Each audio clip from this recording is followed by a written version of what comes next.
Hey, champs of Examsnet. Welcome to the question series of Examsnet. Today we'll be solving AFCAT I, 25 Feb 2023 paper. This paper, is having 100 questions. There are 4 sections and 25 questions will be asked from each one. That is English, mental ability, maths, and GK.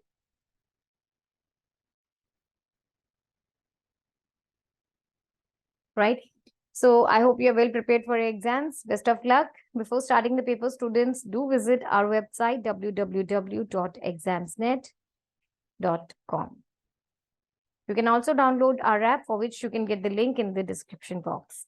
So very best of luck. Let's start with the paper. Here we go with the first question. It says select the most appropriate synonym of the given word, which is philanthropist. And the options are misanthropist, humanitarian, humanist, or philosopher. Well, let's look at the meaning of all the words. First of all, the given word philanthropist means a person who seeks to promote the welfare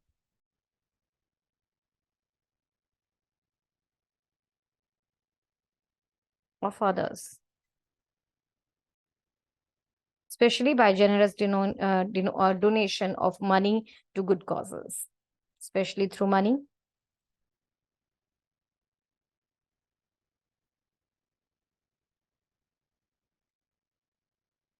Then is misanthropist. It means someone who dislikes and avoids other people.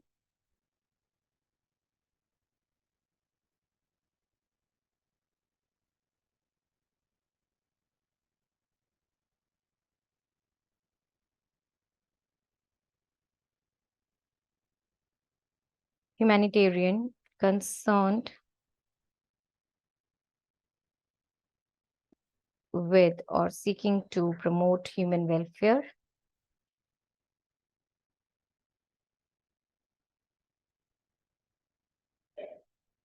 Human welfare, humanist, a person who believes in humanism.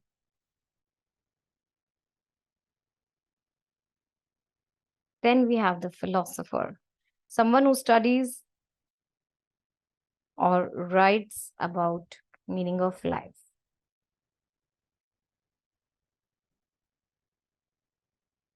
You have to find out the synonym of the word philanthropist. Obviously, that is humanitarian. So we have option B as the correct answer. Hope you got this. Next is question number 2. You have to find out the synonym again. And now the word is audacity. Options are daring, meekness, caution, and kindness. The word audacity, meaning of this is courage or confidence or confidence of a kind that other people find shocking or rude. Other people find rude. Then you have daring. See, audacity, you can have an example also for this. It means, for example, it took a lot of audacity to stand up and criticize the chairman. The second one, daring, brave, taking risks. For example, specially trained troops carried out a daring rescue operation. Then is meekness, quality of being quiet,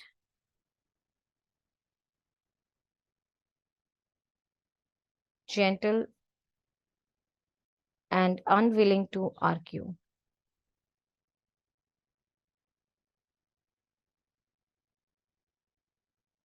To express your opinions.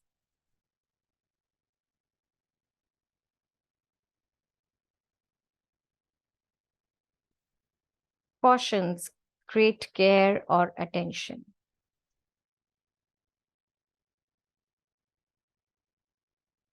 Kindness, quality of being kind.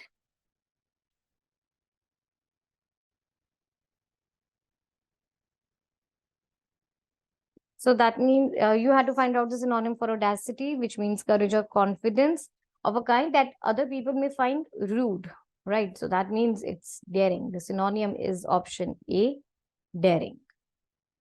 Hope you got this. Next is question number 3. You have to find out the synonym, and this time the word is pacify. So we'll be looking at the meaning of all the options and the question as well. Pacify, it means to make someone calm. To make someone who is angry or upset calm and quiet. Upset means unhappy over something. Unhappy over something. Irritate, to annoy someone, especially by something you continuously do. Soothe means to make someone who's anxious or upset feel soother. Or soothe is the word, so I can say feel calmer. Excite, to make someone feel very pleased. Someone feel pleased. So you have to find out the synonym of the word pacify, which is of course soothe. So option C is the correct answer. Next is question number 4. Again the synonym, and this time the word is sublime. Options are exalted, lowly, inferior, and modest. First thing, sublime means of very great excellence or beauty. Exalted means in a state of extreme happiness.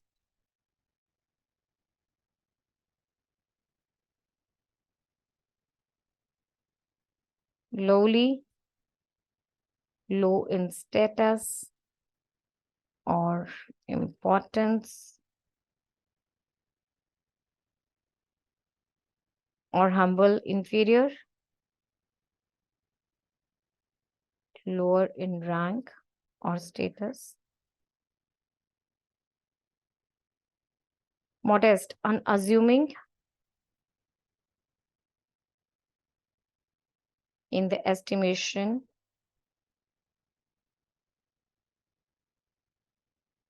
of one's abilities or achievements.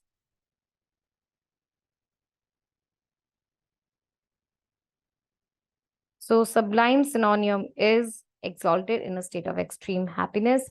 Sublime also meant of a very great excellence or beauty. So that means option A is the correct answer to the question. Hope you got this. Let's move to the next question. Question number 5. Again, the synonym, and this time the word is succulent. Options are sucking, soft, juicy, or pale. The word succulent means tender, juicy,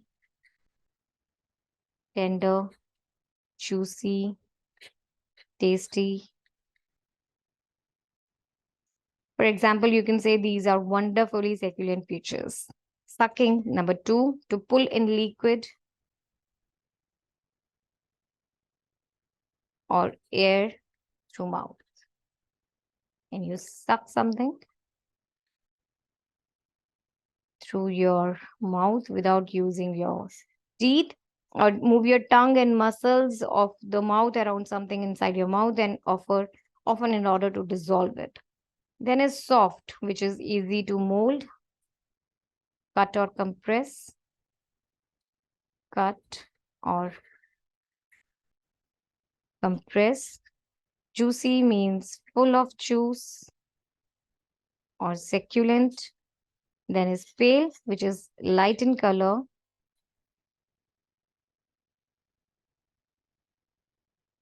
or shade containing little color or pigment. So looking at that, the word succulent, of course, means juicy. So option C is the correct answer to the question. Hope you got this. Next is question number 6. Now you have to find out the antonyms, and the first word is profane. Options are arrogant, benign, respectful, and pious. Let's look at the meaning of all the words one by one. Profane means showing lack of respect for sacred or holy things.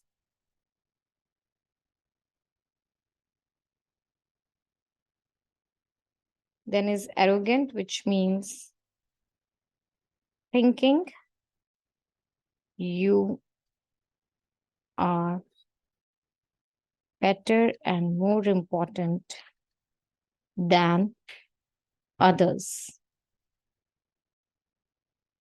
Then is the word benign, which means kind or gentle. Respectful means like someone who is respectful, who is capable of getting respect.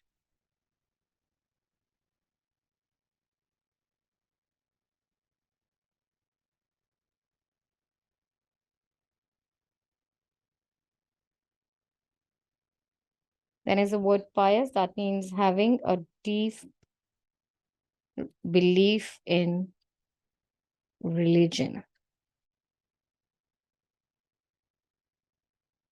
So you had to find out the antonym, that is the opposite meaning word of the given word, which is profane. And of course, it is pious. Profane means lack of respect for the sacred and holy things. And antonym, that's opposite, is pious. So option D is the correct answer.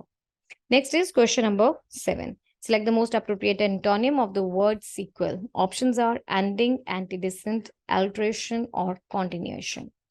Let's look at the meaning of the words. The first one, sequel, which means something that takes place. Something that takes place after or as a result of an earlier event. Then is the word ending, which means an end to something.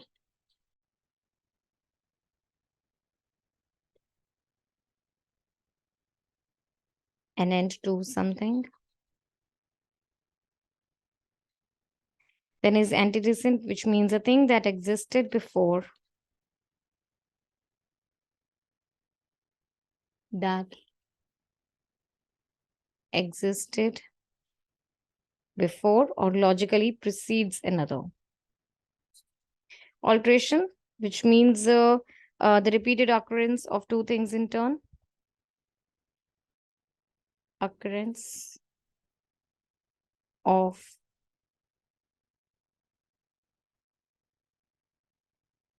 two things in turn. Continuation, the action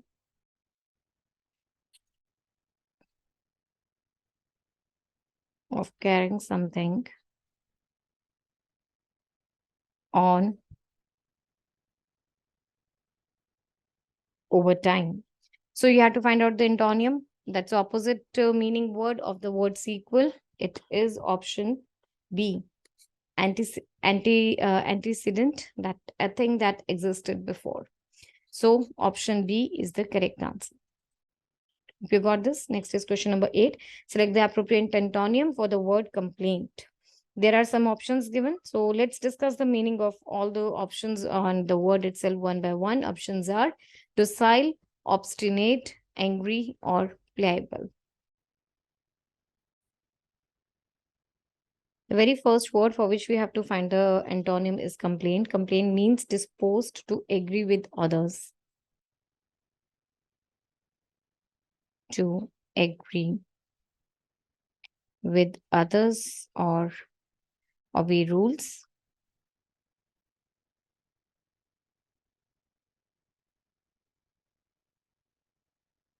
especially to an excessive degree. So, next one is the word docile. Docile means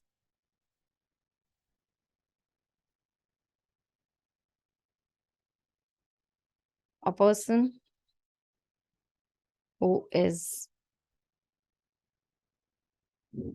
quiet and easy to control.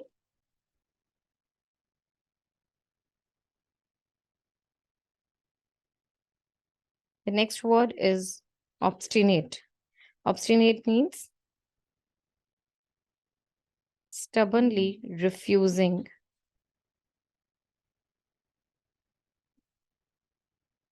to change one's opinion.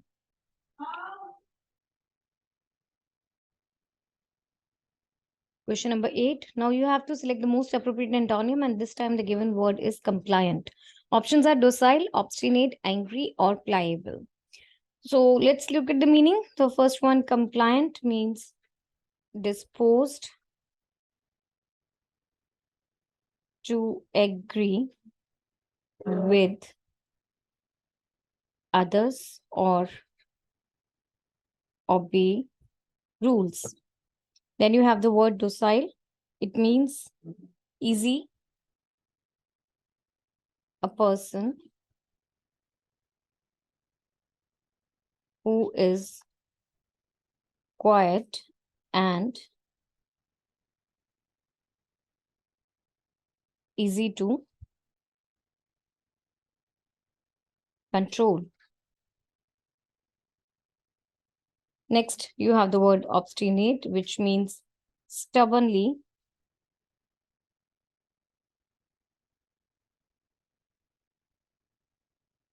refusing to change one's opinion.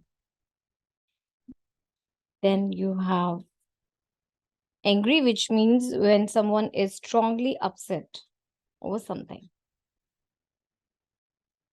Then you have the word pliable, which means easy to bend or easy to influence.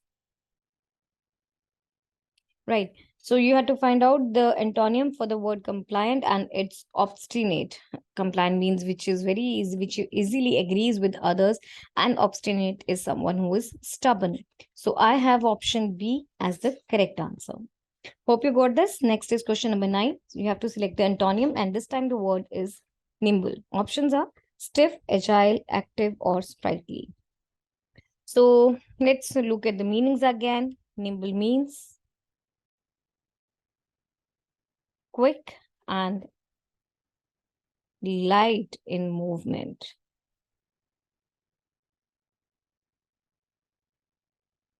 or action, or someone who's very agile. Stiff, stiff means hard, and you can say which is not easily mendable, not easily bendable. See, the word agile, active, and sprightly, they are the synonyms of the word nimble, which means quick and light in movement. They have the similar type of meaning of nimble, whereas stiff, stiff is the antonym for the given word nimble, which means very hard or which is not easily bendable. That means option A is the correct answer. Hope you got this. Next is question number 10. Now you have to find out the antonym for the word improvident. Options: cautious, fortunate, proven, or intelligent. The the options are very easy, and still let's discuss the meaning. The given word is improvident, which means lacking prudent foresight, or careless. Whereas if I'm talking about the cautious, it means excessive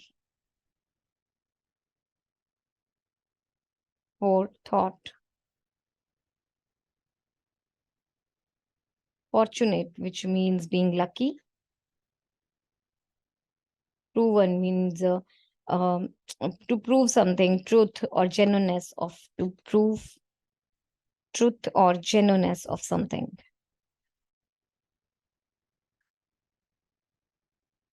Intelligent means having good knowledge of something. So you have to find out the antonym of the given word improvident, which means lacking prudent foresight. Obviously, it's cautious, which means someone who's having excessive forethought. So option A is the correct answer. Hope you got this. So we did 5 synonyms and 5 antonyms. Now let's move to the question number 11. Select the most appropriate meaning of the given idiom. And this time I have the idiom as a man of many parts. See, a man of many parts, it means a man with great ability in different areas. A man with great ability in different areas. Looking at that, option A is the correct answer. For example, my grandfather was a man of many parts. My grandfather was a man of many parts. Looking at that, I have option A as the correct answer. Hope you got this. Next is question number 12. Select the most appropriate meaning, and this time the idiom is fly on the wheel. Fly on the wheel means someone who overestimates their influence. Someone who overestimates their influence. That means option B is the correct answer to the question. Hope you got this. Next is question number 13. You have to choose the word that best defines the given phrases. Bite the bullet. There are 4 options: being immortal, to break off a conflict, to accept something difficult or unpleasant, or all of the above. Well, bite the bullet means to accept something difficult or unpleasant. It means to undergo a painful or unpleasant situation which is unavoidable. For example, let's discuss through a sentence. John has to learn to bite the bullet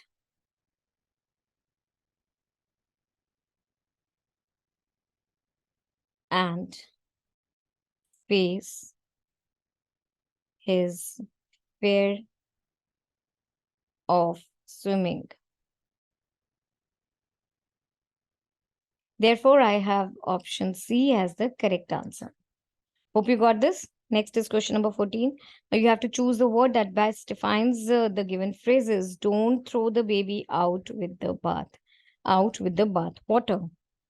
What does this mean? Do not get caught cheating. Do not marry out of your caste or religion. Do not get rid of valuable things along with unnecessary ones. And none of the above. Well, looking at this, don't throw the baby out, which is a very valuable thing, with bath water, which is not needed anymore. That means option C stands to be the correct answer. So don't throw away the baby with the bath water. This is an expression for an unavoidable error in which something good is eliminated when trying to get rid of something bad. For example, you can say Maya quitting her job. Maya quitting her job because her ex-husband started working there. Is an example of don't throw the baby out with the bath water.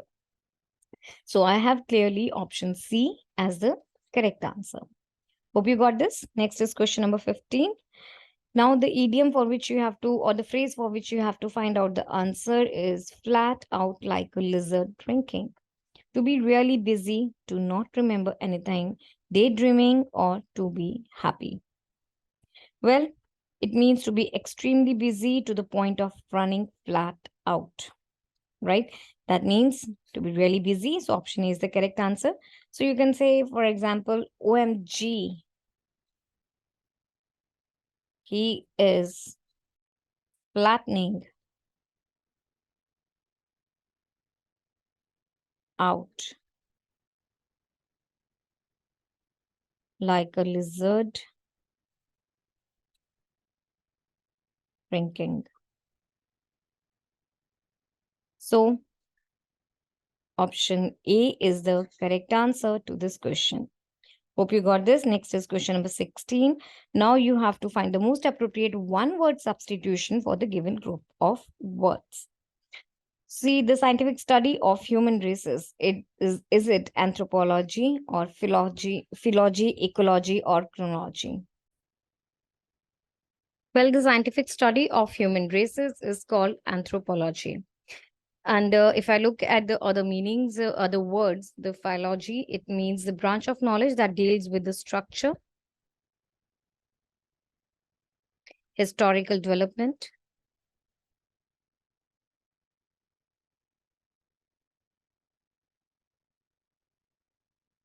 and relationship of languages. Ecology is the study of organisms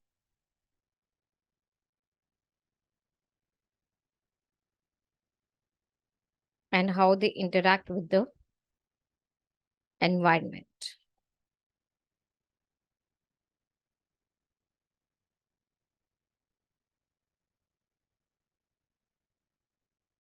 Then the next one, chronology, it's an arrangement of events or dates in order of their occurrence. So the correct answer, the scientific study of human race is anthropology. That is option A. Let's move to the next question, number 17. Select the most appropriate one-word substitution for the given group of words. This time the words are a young person who is unusually intelligent or skillful for their age. He is called egoistic, omnipotent, prodigy, or connoisseur. Which is the correct answer?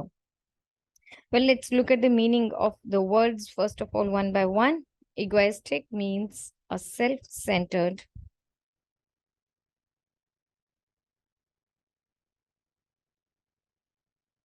or selfish person. Then omnipotent means having unlimited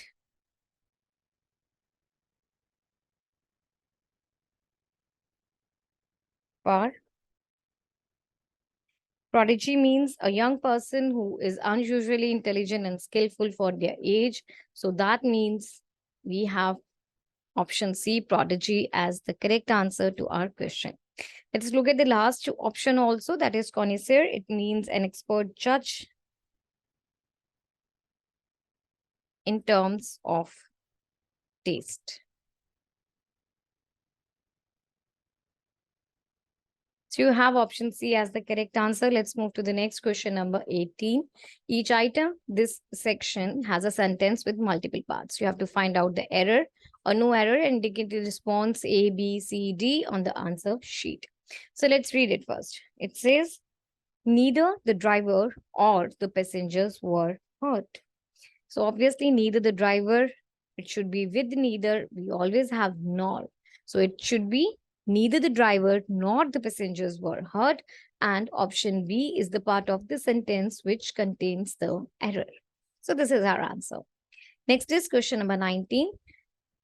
You again have to find out the same type of question as this. You have to find out the error. I'm getting very bored on this entire business. So I'm getting very bored on this one is wrong. Bored is always followed by with rather than or. So it should be I'm very bored with this entire business. So option B is the part of the sentence which contains the error. Next is question number 20. So in this sentence, you have to identify the segment which has a grammatical error. Let's read. He is several years junior than Mrs. Cooper. What is the part which contains error? He is several years junior than Mrs. Cooper. We use the preposition to after the adjectives like superior or inferior preferable, etc. And not the conjunction than. Therefore, than should be replaced with to. He is he's several years junior to Mrs. Cooper. So that means option C is this part of the sentence which contains the error.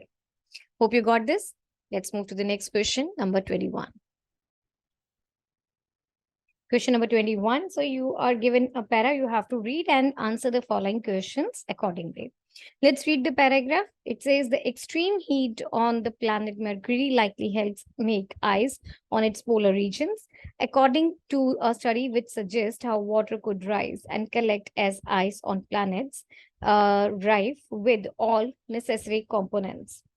The researchers from Georgia Institute of Technology said while asteroids may have delivered most of Mercury's water, the planet's extreme daytime heat combining with ultra-cold polar craters that never see the sunlight could also be acting as an ice-making chemistry lab.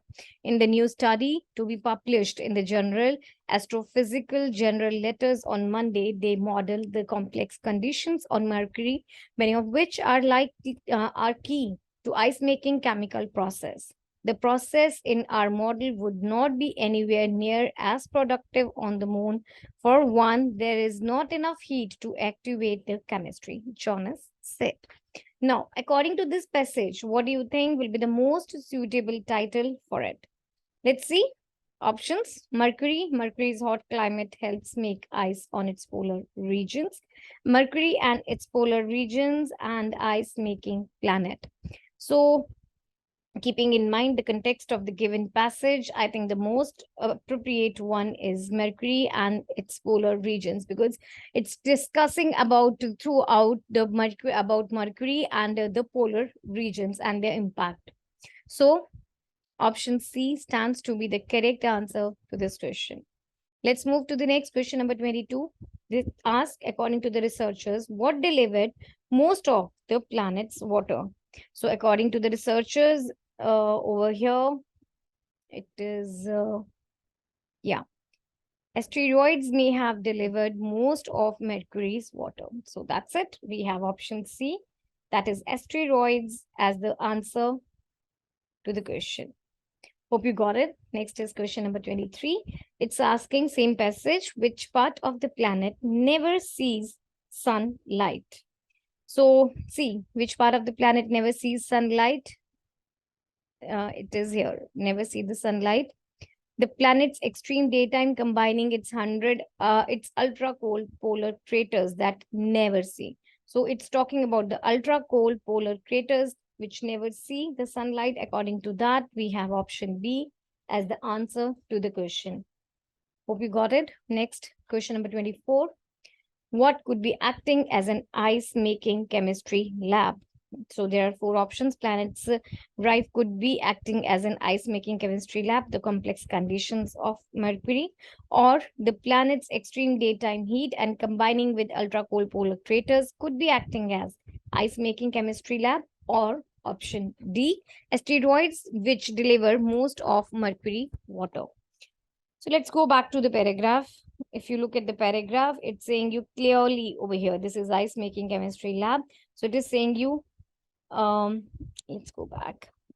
Okay, so the researchers from the Georgia Institute of Technology said while asteroids may have delivered most of the Mercury's water, the planet's extreme daytime heat combining with ultra-cold polar craters that never seen the sunlight could also be acting as an ice-making chemistry lab. So from here, we have the clear winner of the answer as option C. So if you look at this passage from here to here, you will see that option C is the correct answer, right? Let's move to the next question, number 25. So in this question, you have to select the most appropriate word from the given options against each number. Recently, the cardamom market went into a TZ25 to a sale at the e-auction center of Bodhi Naya Kanur, nicknamed Cardamom Capital 26, India. So over here, first of all, we are at question number 25. So we'll discuss question blank number 26 later. First of all, let's go to blank number 25. Recently, the cardamom market went into a TZ dash to a sale at the e-auction center at Bodhi Naya Kanur. So credits, cardamom market went into a TZ credits to a sale, thanks to a sale, gratitudes to a sale, or appreciation to a sale. See, the blank needs a noun that can go with the adjective TZ over here. And for this, informal sort of word only can go, which is none other than thanks, because gratitude, appreciation, credits, they are like some other type of words which do not fit over here. The cardamom market went into a TZ thanks to a sale at the e-auction center at Bodhi Naya Kanur. So we have option C, B as the correct answer to the question. Hope you got it. Next, question number 26. With that, we have to fill in the blank number 26. Nicknamed the cardamom capital of India, in India, for India, or on India. I think we don't need to discuss it. It's pretty sure. Cardamom capital of India. Right? In India. No, because we are talking about capital and it is capital of India, not in India. This is capital of India. Not for India, not on India. So this was an easy question, actually rather quite an easy question. Option A is the correct answer. So next is question number 27. You have to fill in the blank number 27. 8 kilos of evenly green 8.5 mm capsule fetched a record of rupees 5,000. So 8 kilos of evenly green dash stale 8.5 mm, fusty 8.5 mm, smelly 8.5 mm, or aromatic 8.5 mm. See, you know well, the cardamom, they are having very aromatic smell. The smell is something too good for them. They are used especially in the tea and other type of eatables and in as a main ingredient, just because it adds a very good texture, not the texture, taste and fragrance to the item. 8 kilos of evenly green aromatic, because the pleasant, it's having a very pleasant aroma. 8.5 mm capsule fetched a record of rupees 5,000. So that is the next blank, 28 blank. We'll discuss that later. First of all, for this, we have option D as the answer. Hope you got it. Next is question number 28. So now you have to fill in the blank number 28, right? Rupees 5,000 for an kilo, the kilo, a kilo, or many kilo. See, here is kilo. There is not the word kilos. It is only kilo over here. So many is out of the question, right? Record or fetched a record rupees 5,000 for a kilo. An kilo. No, an is not, because the K is not a vowel. The kilo, no, a kilo. That means it's talking about 1 kilo. So price a kilo is used to describe the rate of anything. So here I will have a. That is 1. Correct. Next is, so we have option C as the correct answer. Hope you got it. Question number 29. For a kilo, spreading equal dash of joy, portions of joy, amount of joy, parts of joy, or slices of joy. See, it's always amount of joy. It's a common phrase in English and it perfectly fits over here. So you will say 8 kilos of evenly green aromatic 8.5 mm capsule fetched a record of rupees 5,000 for a kilo, spreading equal amount of joy. So option B is the correct answer. Question number 30. Now you have to fill in the 30 blank, which is the last blank for this paragraph. And consternation in otherwise conservative commodities. Option number 30. Now what will come over here? Market, fair, shop, or arcade. See, all the commodities have market. So obviously this is the most appropriate word to fill over here. consternation in an otherwise conservative commodities market. So commodities are always related to market. So no doubt in that we have option A as a clear winner for this question, right? So let's move. Next question, number 31. Which of the following players scored the highest goals in FIFA World Cup 2022? Is it Kylian Mbappe, Leon Messi, Cristiano Ronaldo, or Mohammad Shah? Well, the correct answer to this question is Kylian Mbappe. He finished as a Golden Boot winner. Golden Boot winner at the Qatar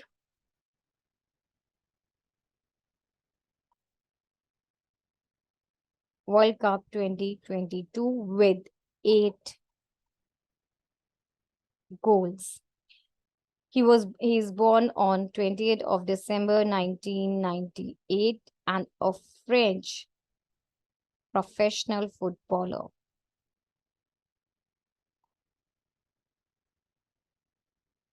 Who plays as a forward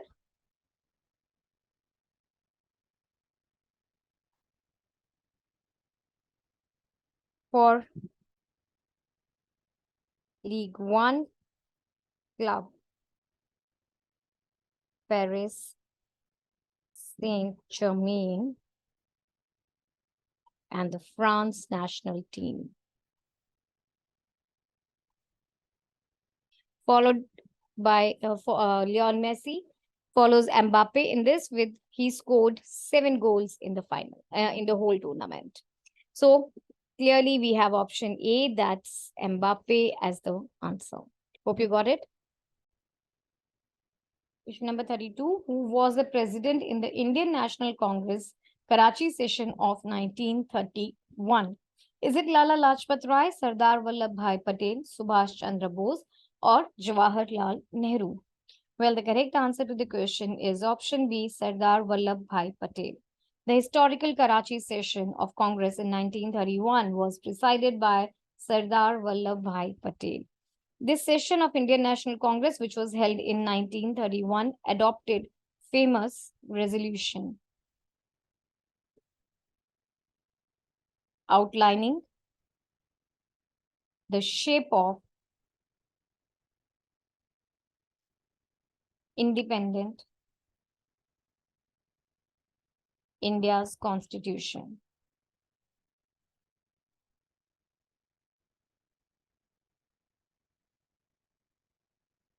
Some basic values like universal adult franchise, universal adult franchise, the right to freedom and equality,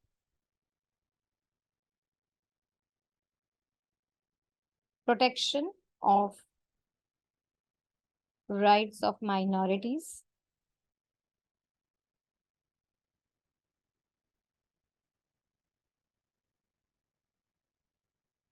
were accepted by all the leaders. So we have option B, which is the answer to this question, Sardar Vallabhbhai Patel. Next is question number 33. Which of the following is the first woman to climb Mount Everest? Is it Wanda Rudkewitz, Pantog, or Junko Tabei, or Bachendri Pal? The correct answer to the question is option C, Junko Tabei. Junko Tabei was a Japanese mountaineer.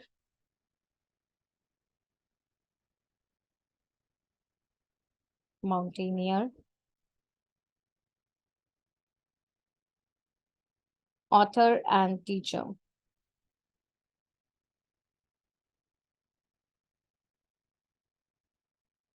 She was the first woman to reach the summit of Mount Everest and the first woman to ascend the 7 summits, climbing the highest peak on every continent. She wrote 7 books, organized environmental projects to clean up rubbish left behind by climbers on Everest, and led annual climbs up Mount Fuji for youth affected by the Great East Japan earthquake. So option C is the correct answer to this question. Hope you got it. Next is question number 34. Who among the following was the first defense minister of independent India? Is it N. Gopal Swami Iyengar, Kailash Nath Kachchu, Baldev Singh Chokar, or V.K. Krishnan Menon? Well, the correct answer to this question is option C, Baldev Singh Chokar. Baldev Singh was Indian Sikh political leader. He was an Indian independence movement leader and the first defense minister of independent India. Defense Minister of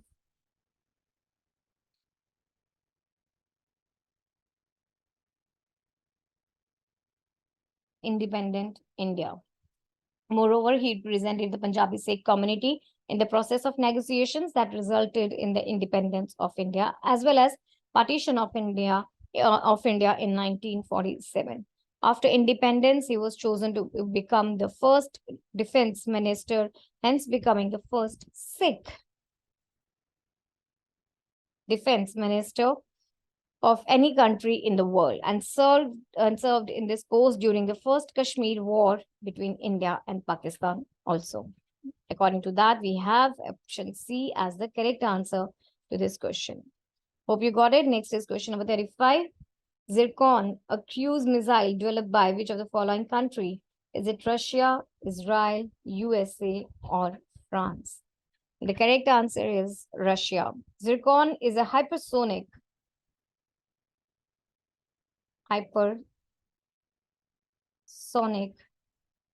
cruise missile developed by Russia. It has been called as one of the invincible missiles by Russian president. The missile files with an advanced fuel that the Russians says give it a range of up to 1,000 kilometers. Missile speed is also as fast as the air pressure in front of the weapon forms a plasma cloud as it moves, absorbing radio waves and making it practically invisible to active radar systems also. So what a great achievement. This is option A, Russia as the answer. Next is question number 36. Which of the following is the capital of Ukraine? Kharkiv, Mariupol, Lviv, or Kiev? The correct answer to the question is option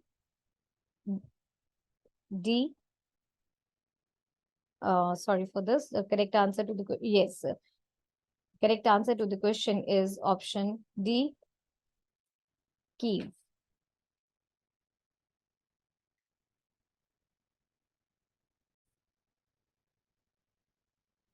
Kiev is the most populous city of Ukraine. It is in the north-central Ukraine along the Dnieper River. As on January 1, 2022, its population was about 30 lakh, making it the 7th most populous city in Europe. It is important in terms of industrial, scientific, educational, and cultural center. Cultural center in Eastern Europe. It's home to many high-tech industries, higher education institutes, and historical landmarks. So we have option D as the answer to this question. Next is question number 37. Which of the following countries is not a permanent member of the United Nations Security Council? Is it China? Is it Germany, France, or Russia? There are 4 options. Well, the correct answer to this question is option B, Germany. Established in 1945,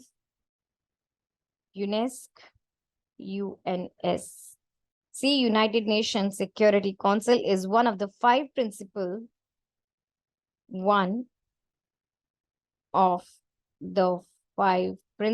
organs of United Nations. Organs of United Nations charged with the maintenance of international peace and security, as well as accepting new members to the United Nations and approving any changes to UN Charter, along with 5 permanent members, which are China, US, Russia, UK, and France. There are 10 non-permanent members who are elected by 2-year term by the General Assembly. So we have option B as Germany as the answer to the question. Hope you got it. Next is question number 38. Which of the following cities launched the first hydrogen bus in India? Is it Pune, Indore, Mumbai, or Hyderabad? Well, the correct answer is Pune. Pune is the city which launched first hydrogen bus in India. India's first truly indigenously developed hydrogen fuel cell bus developed by KPIT CSIR was launched in Pune in August 2022. The fuel cell utilizes hydrogen and air to generate electricity to power the bus, and the only effluent from the bus is water, thus making it possibly the most environmental friendly mode of transportation. So we have option A as the correct answer. Hope you got it. Let's move to the next question number 39. Why is tungsten used for making filaments in electric bulb? Is it because of high resistivity, low melting point, low resistivity, high melting point, low resistivity, low melting point, or high resistivity and high melting point? The correct answer, C. We are talking about filaments in the electric bulb. So it should have high resistivity and high melting point. Now, why are these 2 points required? See, more is the resistivity, more it will resist the flow of the current, and more the bulb will glow. It will glow a better on a better note, and high melting point. That means the filament will not get burned up easily. It will last for a longer period of time, right? So we have the clear winner of the answer as option D. High resistivity, high melting point. Because these are the 2 points which are needed for the good glowing electric bulb, and high melting point is needed so that filament does not break down easily. Hope you got this one. Next is question number 40. What was the theme of the World Theatre Day 2022? Is it option A, theater and culture of peace, theater for humanity, theater in crisis and humans, and sustainable theater? The correct answer to the question is the theme of World Theatre Day 2022 was theater and culture of peace. World Theatre Day, which is celebrated on 27th March every year. The theme of this day for 2022 year is theater and culture of peace. After being celebrated for 59 years, World Theatre Day will have its 60th anniversary, had its 60th anniversary on 2022.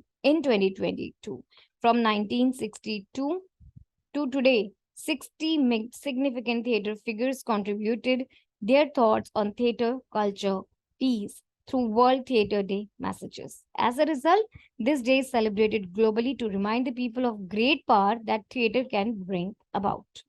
Looking at that, we have option A as the answer to this question. Next is question number 41. Which state in India has the highest number of national parks? Rajasthan, Tamil Nadu, Madhya Pradesh, or Assam? Well, the state which is having the highest number of national parks is MP, that is Madhya Pradesh. It has a total of 11 national parks. Assam stands second in this race. National parks in India are highly protected and allow minimal human intervention. This means that any type of activity that can harm the environment and wildlife, such as hunting, poaching, is strictly prohibited over here. So we have MP, Madhya Pradesh as the winner of this answer. Next is question number 42. Which of the following states does not share its borders with Chhattisgarh? Bihar, Uttar Pradesh, Madhya Pradesh, or Jharkhand? Well, which of the following state does not share its borders with Chhattisgarh? It's Bihar. If you look at the map of India, then you know that Chhattisgarh is the central part of India. Central part of India. The states share its borders with MP, Maharashtra, MP, that is Madhya Pradesh. Actually, this is not the answer. So let's write down. It shares its border with Madhya Pradesh, that is MP, Maharashtra in the west, Uttar Pradesh in north, Odisha and Jharkhand in east, and Andhra Pradesh in south. So the correct answer to the question is Bihar, because Bihar does not share its borders with Chhattisgarh. Option A. Let's move to the next question. Question number 43. Who among the following people won the Nobel Prize in Physiology for the year 2022? David Julius, Svante Pabo, Andrem Patapotian, or Emil Adolf? The correct answer to this question is option B, that is Svante Pabo. The 2022 Nobel Prize in Physiology or Medicine was awarded to him for his discoveries regarding genomes of extinct hominins and human evolution. Through this pioneering research, he accomplished something seemingly impossible, that is, sequencing the genome of the Neanderthal, an extinct relative of present-day humans.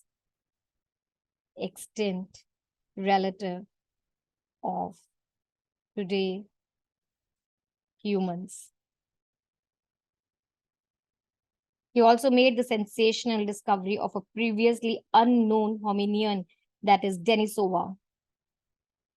Importantly, he also found the gene transfer had occurred from those new extinct hominins to Homo sapiens. Hominins to Homo sapiens, following the migration out of Africa around 70,000 years ago. So, option B is the answer to this question. Next, question number 44. Who was the chairperson of the drafting committee for the new education policy 2020? That is NEP 2020. TSR Subramaniam, K. Kasturi Rangan, Kothari Commission, or Radhakrishnan Commission? The correct answer to this question is K. Kasturi Rangan. He's the chairman of NEP, that is the National Educational Policy, New Education Policy 2020. There were national education policies in 1968, 1986, 1992, and the latest one in 2020. This policy will usher in sweeping changes to the education policy of the country, including renaming of the Ministry of Human Resource Development as the Education Ministry.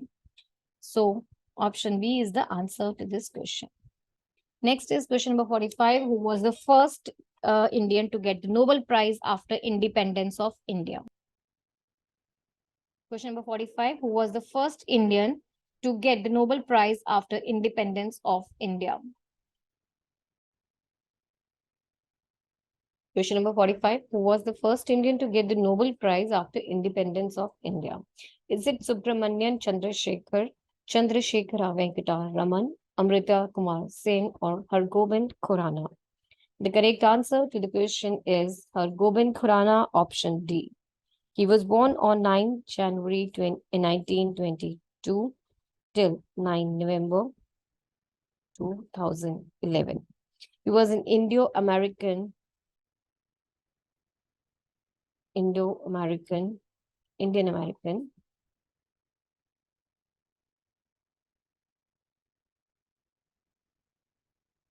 biochemist.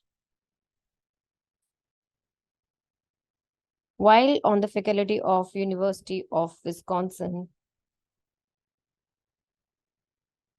Madison. He shared the Nobel Prize for Physiology or Medicine with Marshall in 1968 for research that showed with Marshall and Robert W. Holly for research that showed the order of nucleotides in nucleic acids, which carry the genetic code of the cell and control the cell synthesis of proteins. So we have option B, Khurana, Hargobind Khurana, as the answer to this question. Hope you got this. Next is question number 46. So in this question, you asked recently in August 2022, who among the following was appointed as chairman of Defense Research and Development Organization, that is DRDO? Is it Samir K. Kamath, V. Bhujanga Rao, V. Bhujanga Rao, Narayan Murthy, or K.S. Vara Prasad? Well, the correct answer is option A, Samir V. Kamath. He took over the secretary and DDR and D research and chairman secretary. Sorry for all this. Dr. Samir V. Kamath took over the secretary DDR and D and chairman of Defense Research and Development Organization on 26th August 2022. Dr. Kamath completed his B.Tech in honors in metallurgical engineering from IIT Kharagpur in 1985 and PhD in material science and engineering from the Ohio State University, USA in 1988 and joined DRDO Defense Research and Development Organization in 1989. So option A, Samir Kamath, is the correct answer to this question. Next, question number 47. Which of the following states Keoladio National Park is situated? Is it MP, Karnataka, Rajasthan, or Mizoram? Well, it is situated in Rajasthan. This national park is a wetland and bird sanctuary located in Bharatpur, Rajasthan. Bharatpur, Rajasthan. It is a UNESCO World Heritage Site and one of the most important bird watching areas in the world. Chilika Lake, which is in Orissa, and Keoladio National Park, which is in Rajasthan, were reorganized as the first Ramsar sites of India in 1981. So we have option C as the correct answer for this question. Hope you got this. Next is question number 48. It says, to which of the following countries is Embraer EMB-135 aircraft belongs to? Does it belong to Brazil, France, UK, or Israel? Well, it belongs to Brazil. The Embraer ERJ family for this aircraft EMB-135 are regional jets designed and produced by Brazilian aerospace company, Embraer. The family includes ERJ 135 with 37 passengers, ERJ 135 with 37 passengers, ERJ 140 with 44 passengers, ERJ 145 with 50 passengers, as well as Legacy 600 business jet and R99 family of military aircraft. So the answer to this question is Brazil, which is option A. Let's move to the next question, number 49. What is the formula of ozone gas? Well, it's clear, like I think everybody knows the answer. It's O3. O3 stands for ozone. Let's talk a bit about ozone. It's unstable blue diamagnetic gas with a characteristic pungent odor. Pungent odor protects the earth, and very important for this, it protects the earth and its inhabitants from the intensive UV rays, ultraviolet radiation from the sun. Ozone is an allotropic molecular formula of oxygen containing three atoms of oxygen, that is O3. This is generated through the passage of oxygen, that is O2, through high voltage potential, resulting in the attachment and formation of the third oxygen atom to give O3. The molecular formula O3 was established by Soret in 1863 by taking the ratio of change in volumes when O3 upon O2 mixtures were heated and exposed to turpentine and cinnamon oil. So we have option B as the answer to this question. Hope you got it. Next question number 50. Which of the following statements is incorrect regarding e-rupee? So let's read the statements and discuss whether they are true. So first one, e-rupee has been developed by National Payments Corporation of India. That is NPCI. This is absolutely correct. Second, it is a central bank digital currency, CBDC, issued by Reserve Bank of India, RBI. E-rupee will be issued in the same denominations as paper currency and coins. This is also like BC, they are also true. D says it's non-fungible legal tender for which holders need to have a bank account. This is wrong. So we have the incorrect. This is the statement which is incorrect about e-rupee. Let's discuss a bit about e-rupee. First of all, e-rupee is an electronic version of cash in the form of digital token. It is a central bank digital currency, that is CBDC, issued by RBI. So we have this one option as correct. E-rupee has been developed by National Payments Corporation of India, that is NPCI. So this is also correct. E-rupee will be issued in the same denominations as paper currency and coins and will be distributed through the intermediaries, and that is banks. So this is also true. It is fungible legal tender for which holders need not have a bank account, right? So we have option D as the correct answer for this question. Next is question number 51. Kala Sutri Bhulia is puppetry art form from which of the following states? Ladakh, Assam, Maharashtra, or Odisha? Well, it belongs to the state of Maharashtra. The Thakkar community of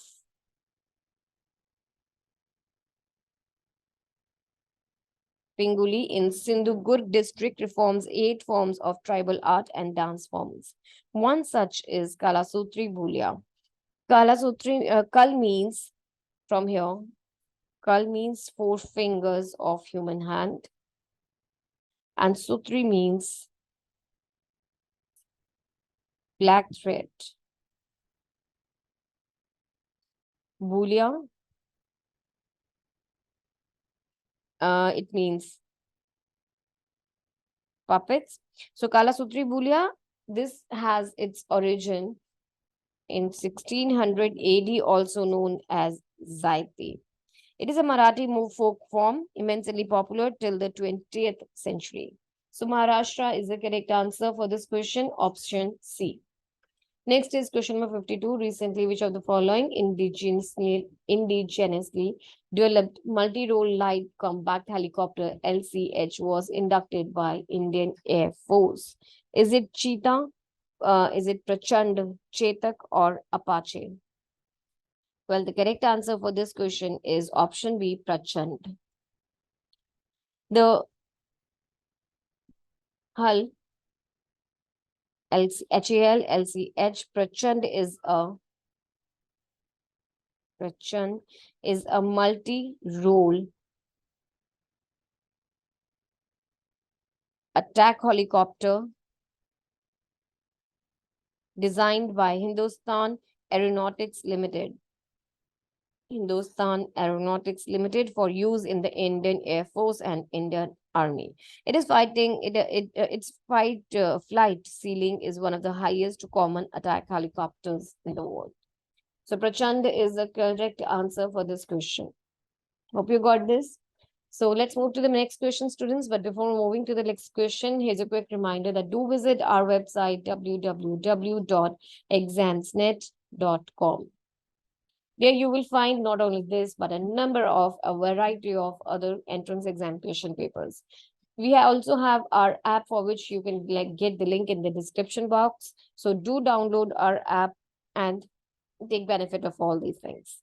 Let's move to the next question, number 53. Which female sportsperson became the first athlete to win gold in Yogasana in 36th National Games?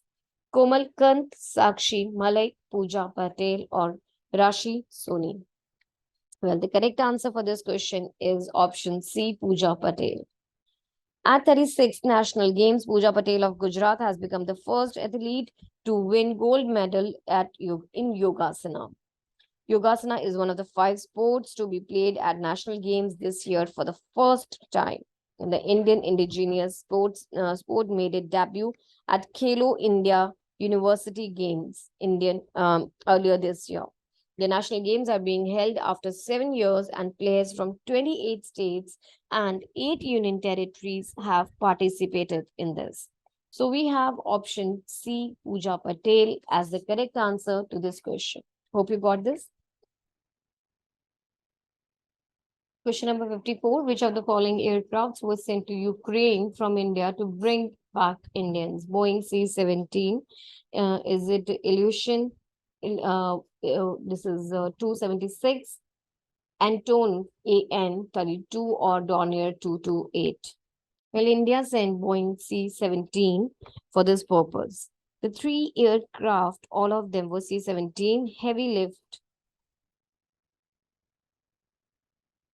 transport aircraft were sent to Ukraine from India to bring back Indians. Under the Operation Ganga,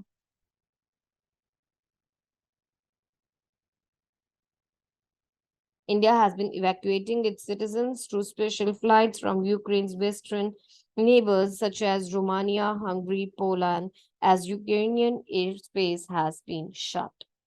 Option A, Boeing C-17 is the correct answer for the question. Next is question number 55. Which of the following organization launched the program Udyam Abhilasha? Is it Agriculture and Processed Food Products Export Development Authority, APEDA, Indian Renewable Energy Development Agency, IREDA, Small Industries Development Bank of India, SIDBI, Marine Products Export Development Authority, MPEDA? Well, the correct answer to this question, that which organization launched Udyam Abhilasha? It was launched by Small Industries Development Bank of India, SIDBI. This SIDBI had launched a national level entrepreneurship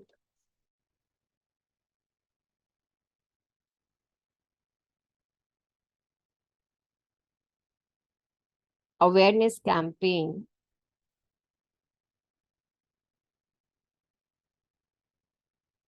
Udyam Abhilasha in 150 aspirational districts identified by Niti Aayog in 28 states and reaching to around 15,000 youth. SIDBI will join to contribute the transformation mission unleashed for these districts.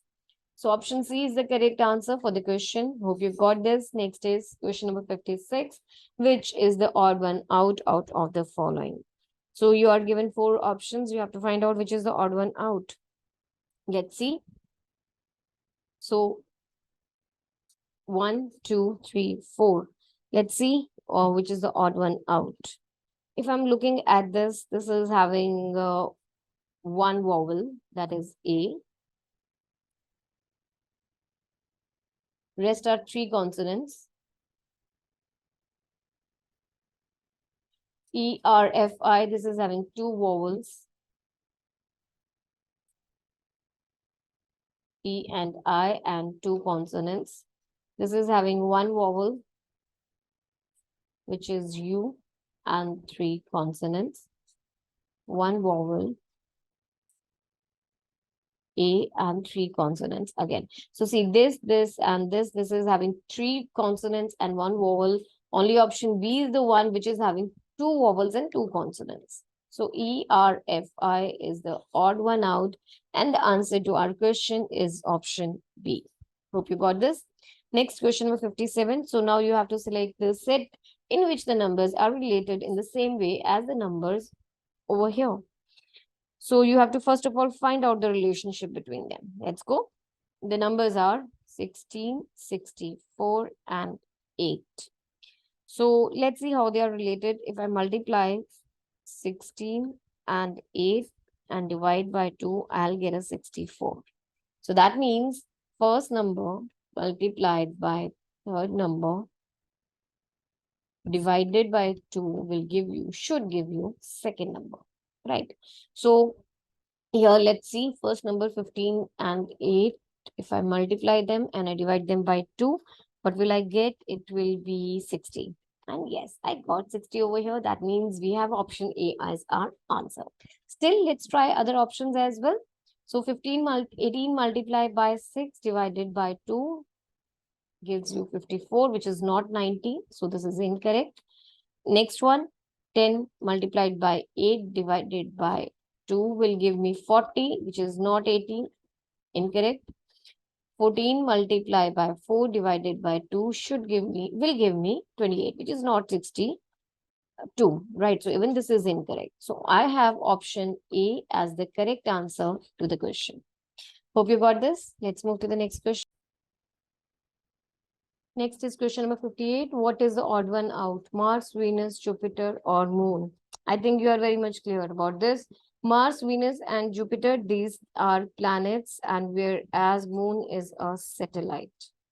So obviously, Moon is the one which is odd one out. So I have option D as the correct answer.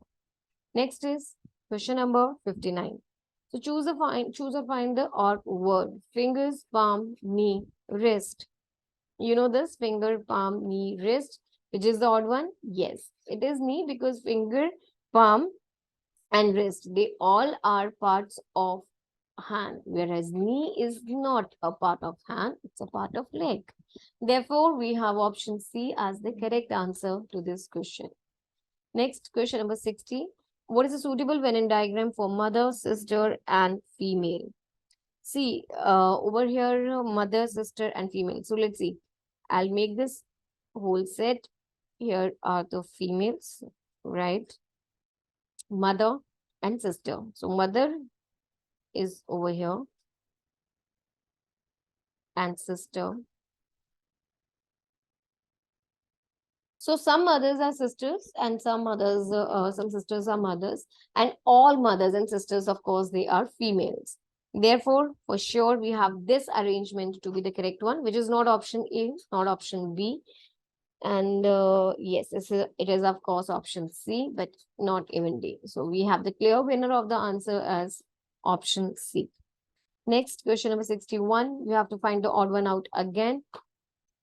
299, 317, 323, and 319. So the odd one out. I'm looking at the numbers. So probably this problem will be solved by using the prime number concept. 299 is a prime number. 323 is a prime number. 319 is a prime number. But if I'm looking at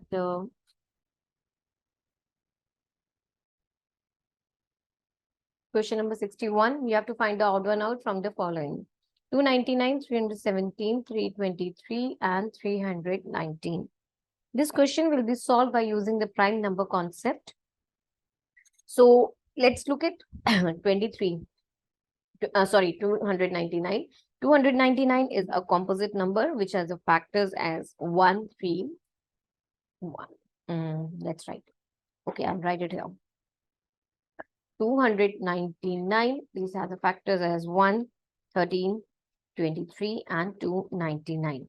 Then 317, this is a prime number, does not have any factors. Then you have 323, this has the factors as 1, 17, 19, and 323.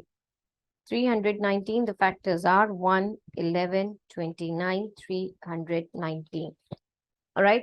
So obviously, clearly, I have all the composite numbers. Only 317 is the one which is a prime number. Therefore, clearly, I have option A as the correct answer to the question. Hope you got this. Let's move to the next question. Question number 62. It says, you have to find the analogy. There's a relationship between the word wisdom and ignorance. The same relationship will exist between optimism and which word? See, they are antonyms. Wisdom and ignorance, they are antonyms of each other. So, same way, optimism means who's optimistic, something which is related to positivity. And the opposite word for this is pessimism. That means when someone is not positive. So, therefore, we have option A as the correct answer for the question. Because confident in someone who is confident in what he is doing. Joyful means happy. Trusting means someone who's trustworthy, trust or doing the trust, something like that. So the opposite meaning of opposite word of optimism is pessimism, and I have option A as the answer to my question. Hope you got this.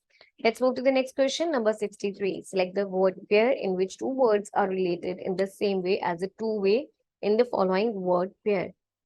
Jaggery, sugarcane. Okay, so you know one thing, jaggery is made from sugarcane, right? Jaggery is made of sugarcane, right?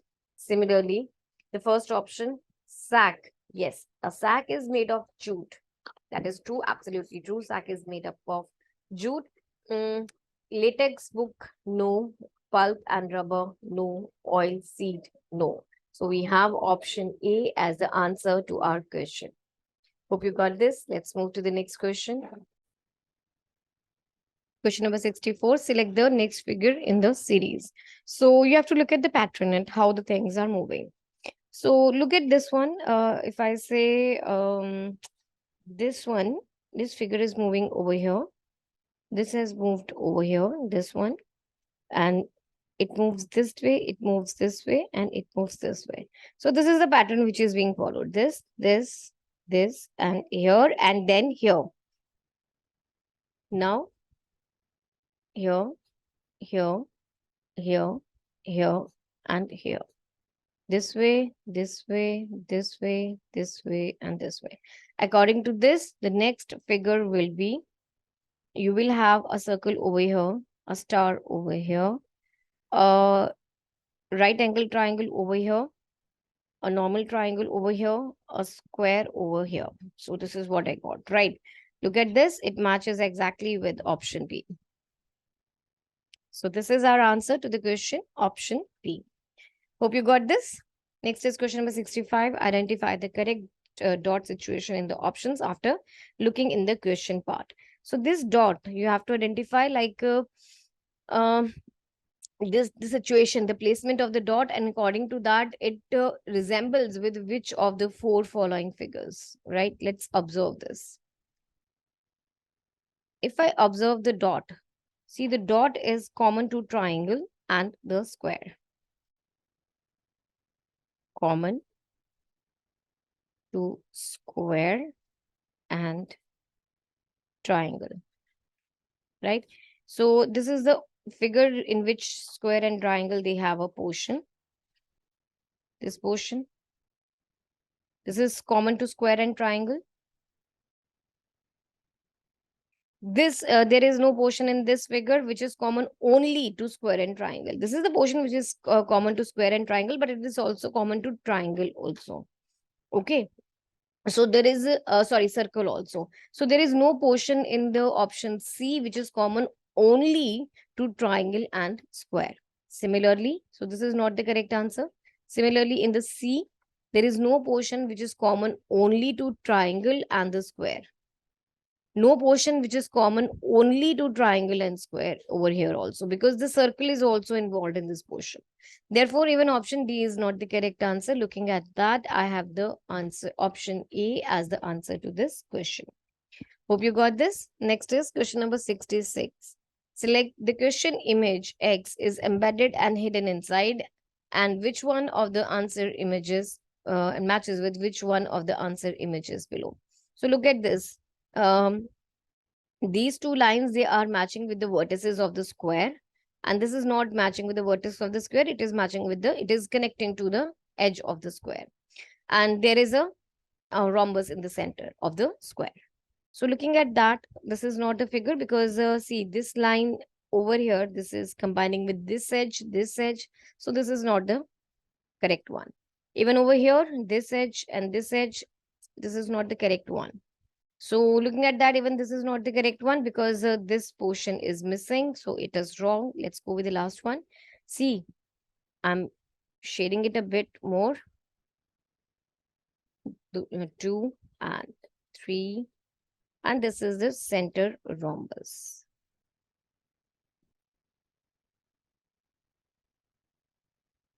Right? So this is the part of the figure which is embedded over here. Let's look. I have option D as the correct answer to this problem. Hope you got this. Next is question number 67. Find the figure which is different among the rest. So, okay, I have these figures. You have to find out which is different. Let's look. So this is the shaded triangle and a line, shaded triangle and a line. Again, a shaded triangle and a line, a shaded triangle and a line. So all the 4 figures, they are having a hexagon, out of which are divided in the 6 triangles, and out of the 6 triangles, one is shaded with the line on before it. Okay, on the left hand side of it, right? So there's a line over here, there's a line over here, there is a line over here, but there is a line over here, which is in the opposite direction, right? So that means I got my answer. This is the one which is what? Option D. So in all figures except D, the straight line lies one space before the shaded portion. Let's move to the next question, number 68. Find that out that after folding and cutting and then opening the sheet, what will be the resulting outcome?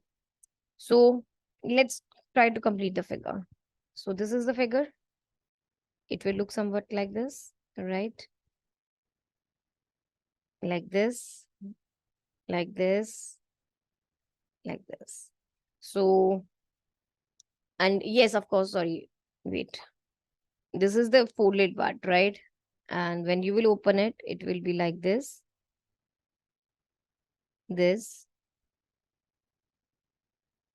and this. So the 3 triangles in the 3 corners. See the direction of the triangles is wrong. So this is not the correct one. Even over here, the direction is wrong. Here we have only 2 triangles, which is again wrong.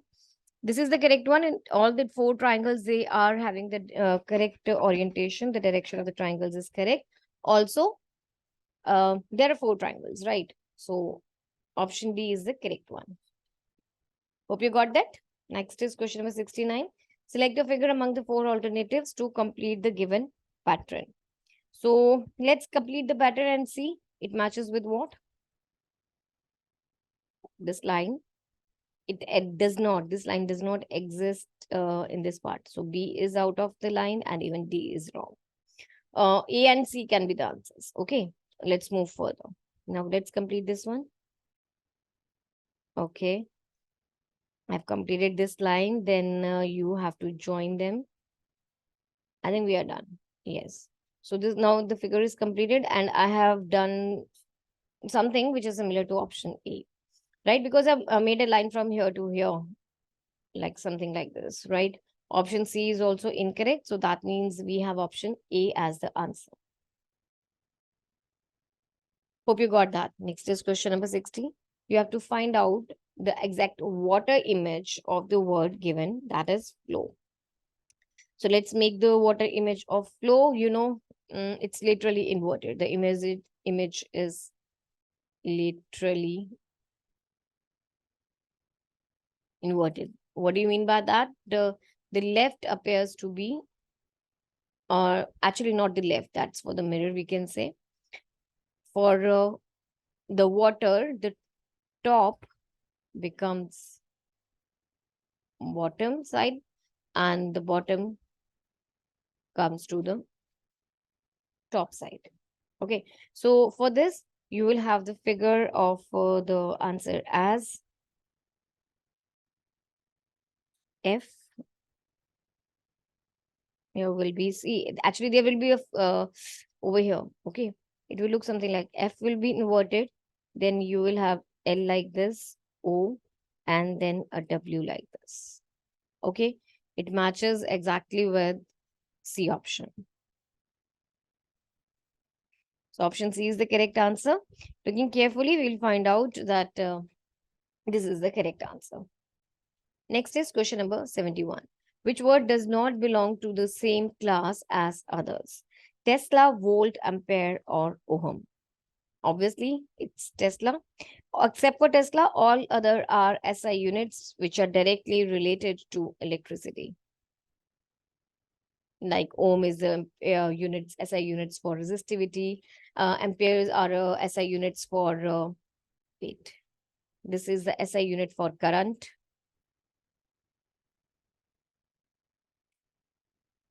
For resistance, and this is for voltage.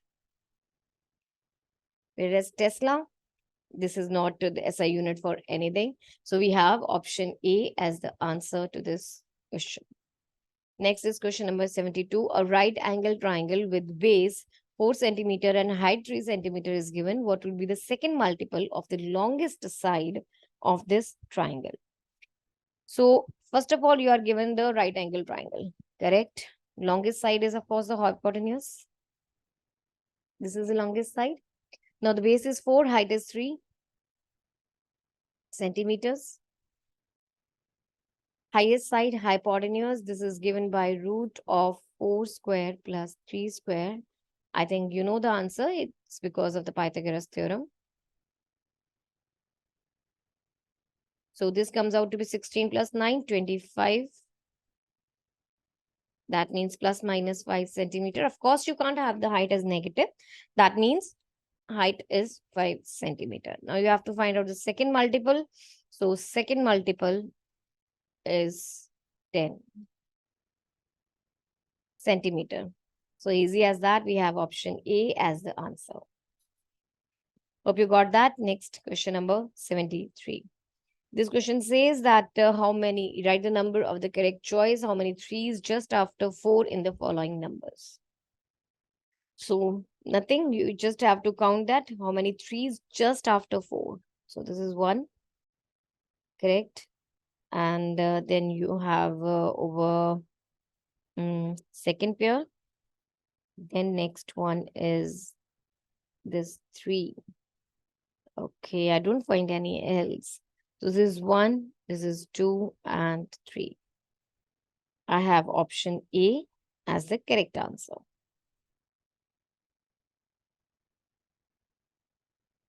Hope you got that. Next question number 74. If white is called pink and pink is called blue, blue is called black, black is called red, red is called violet, then what is the color of sky? So you are given multiple things, right? Let's see. White is called, pink is called, blue is called, black is called red, and red is called violet. So the color of the sky. What is the color of the sky? You know the color of the sky is blue. Blue is called black. Hence the color of the sky is black. Option A.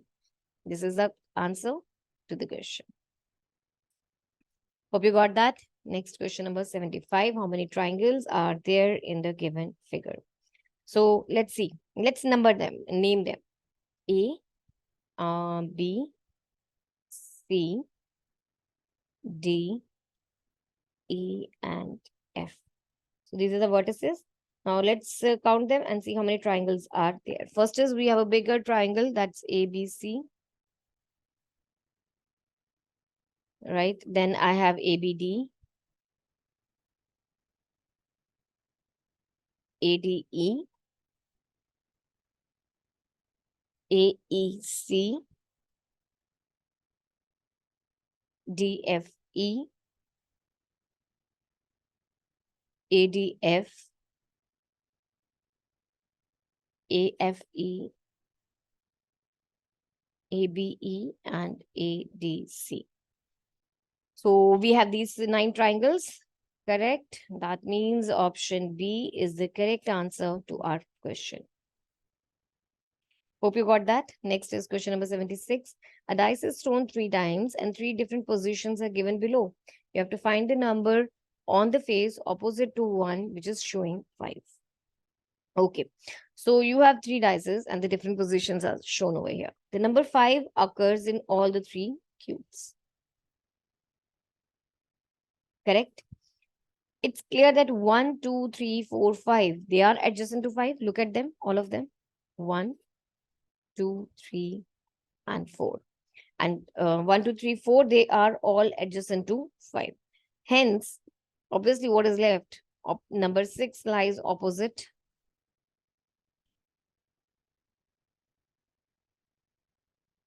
to face showing 5. That is only one reason I can't see 5. And I have option, option B as the correct answer to this question. Hope you got that. Next is question number 77. A man walking towards north after walking 100 meters turn right and walk 75 meters. Again, he turns right and walk 100 meters. Then he turns left, walk 25 kilometers. Now, in which direction he is walking? So let's understand. First thing, a man, okay, first of all, I hope you know the directions: north, south, east, and west, right? Man walking towards north. So he's standing, if he's standing over here, he's walking towards north. He walked for 100 meters. Then he turned right and walked 75 kilometers. Then he turned right and walked 75 kilometers. Sorry, it's meters, not kilometers. Okay. And again, he turns right. If he turns right, he will go down and then he will walk. And he walks 100 meters again, like this. And then he turns left and walk 25 kilometers. Now, if he's standing over here, he's turning left. So he's turning in this direction and he walks for 25 meters. Now, in which direction he is moving? Of course, this is the east direction. So he is moving in east direction and option B. Hope you got, C. Right? So I hope you got that. Next is question number 78. Find which option will replace the question mark. So here is a question mark. You have to find out the option which will replace it. So you have to find the pattern over here. What is the pattern? Just let's see. If I'm looking at the first column, second column, and third column. In the first column, 2 cube plus 1 cube plus 3 cube is equal to 8 plus 1 plus 27, that is equal to 36. So this is the one. Similarly, I'm giving the figures for third. Let's see that also. Third column, 0 cube, 4 cube, 3 cube. So 4 cube is equal to 64, 3 cube is equal to 27, which is equal to 91, sorry. Right, that's it, correct. So that means second column, 4 cube, 2 cube, 1 cube. 4 cube is 64, 8 and 1, which is equal to 73. So you will have 73 over here in the place of question mark, and option C is the correct answer. Hope you got that. Next, question number 79. Find the wrong term and complete the series. So you have to find out what is wrong in this series. Let's go and find it out. See, if I'm looking at the series, I can find all the prime numbers, right? Yeah. This is prime, prime. Okay, 1 is neither prime nor composite, so I will not consider that.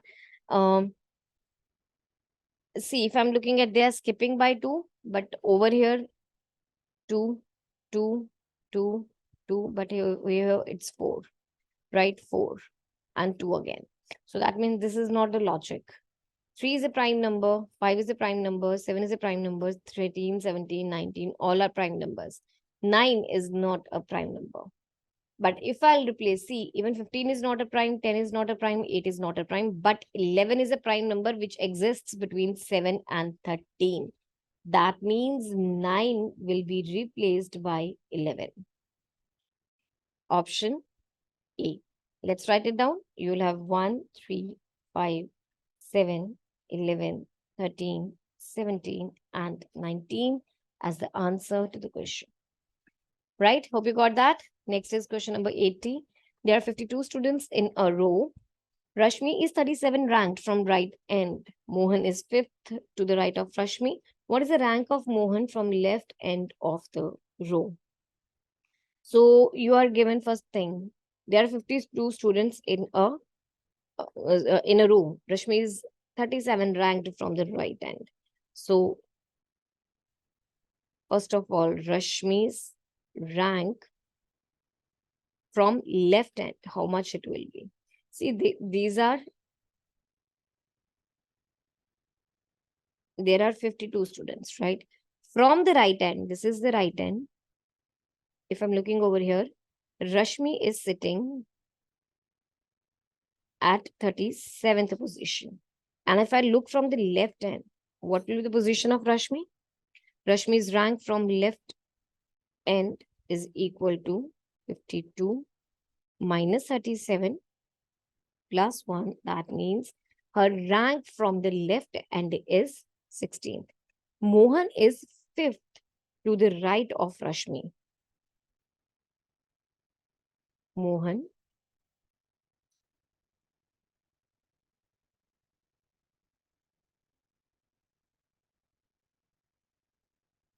That means Mohan is at 21st position from left end. Right. And this is what we had to find out. Mohan from the left end of the row. He is sitting at 21st position from the left end. Option B. Okay. Okay. So let's move to the next question number 81. The angle between the hour and minute hand of the clock at 8:30 is. Okay. So now the time is 8:30. You have to find out angle between the hour and the minute hand. We know that hour hand of a clock completes one rotation in 12 hours. Correct? Angle traced by hour hand in 12 hours is 360 by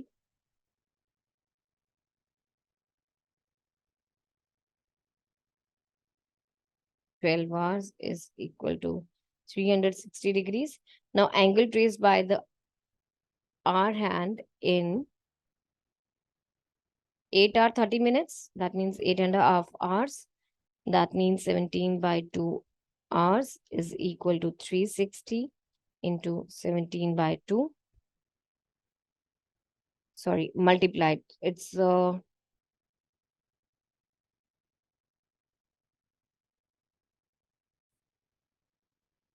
yeah, we'll also divide it by 12 because in 12 hours it takes 360. Then you will have this at 30 and 15. So 15 17s are, this is equal to 255 degree. So our hand travels 255 degree in 8 hour 30 minutes. Now let's go for the minute hand. Minute hand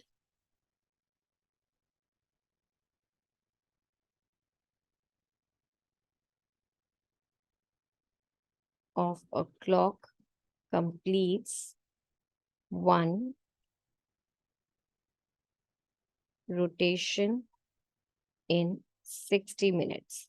Therefore, angle traced by minute hand in 60 minutes is equal to 360 degree. 1 minute is 360 divided by 60, that is equal to 6 degree. And in 30 minutes, it will be 180. So 180 degrees, right? Now the required angle is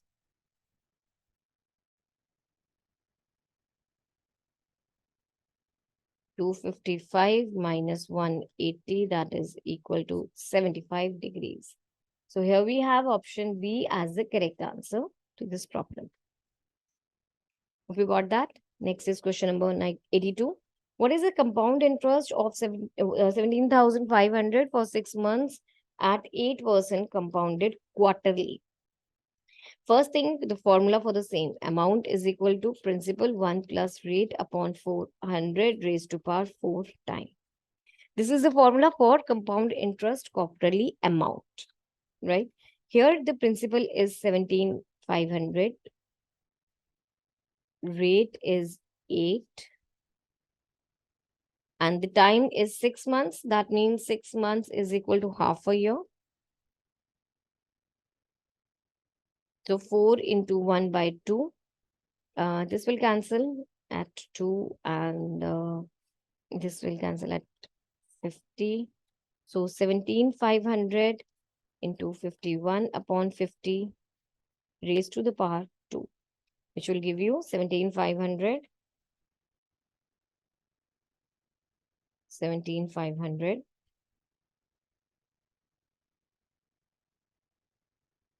multiplied by 51 upon 50.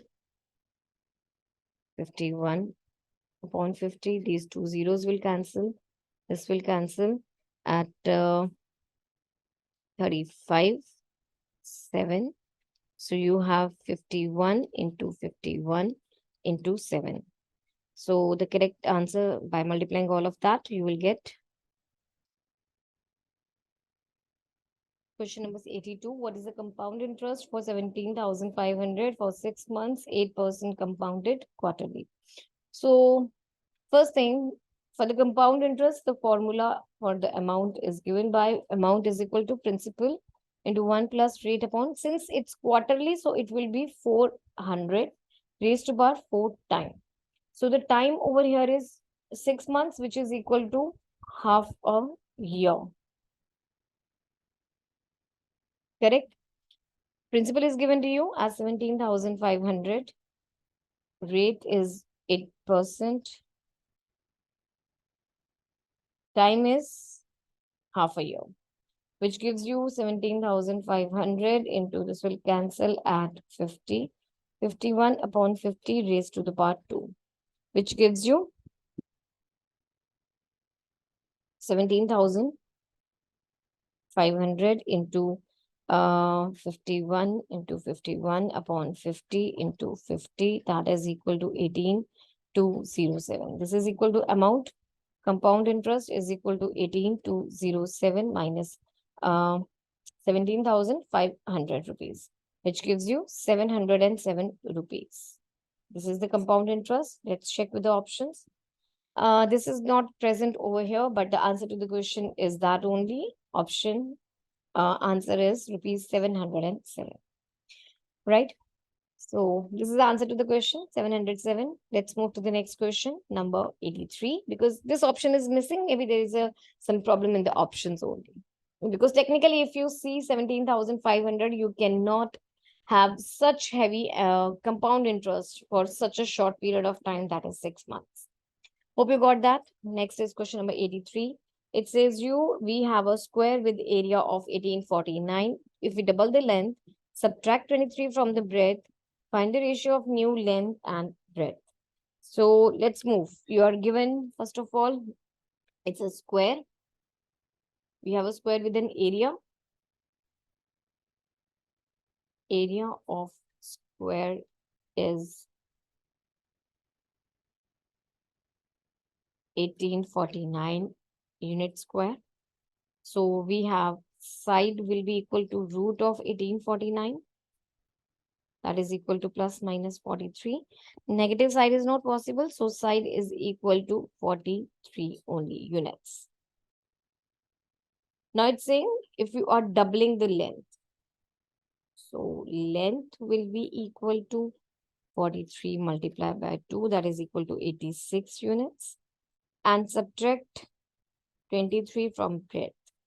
So 43 minus 23 is equal to 20 units.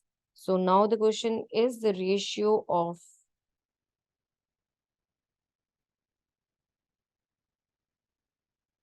new length and breadth is 86 is to 20, which will be equal to 43 is to 10. So that means I have option B as the correct answer to this question. Hope you got that. Next is question number 84. A can do a piece of work in 20 days. Let's write. A can do a piece of work in 20 days.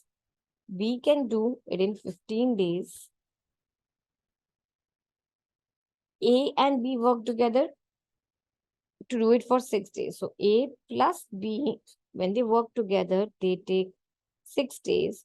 Then, okay, not together for 6 days. It says A and B work together for 6 days. Then B leaves. Okay. Then B leaves and C came and joined A. Okay. After that, B was subtracted and C joined A. Then they finished the whole work in 4 days. Then it took 4 days for A plus C to complete the work. I hope you got this thing. How many days will C alone take to complete this work? Okay. So first of all, A and B, they worked for 6 days. Then B left and A and C completed the rest of the work in 4 days. All right. So let's go with the solution. First, 1 day work of A is 1 by 20. 1 day work of B is 1 by 15. A plus B worked together for 6 days. So A and B, 1 day work will be 1 by 6, right? So also one thing, A plus B 1 day work will be equal to 1 by 20 plus 1 by 15. That is equal to 7 by 60. So what is the remaining work?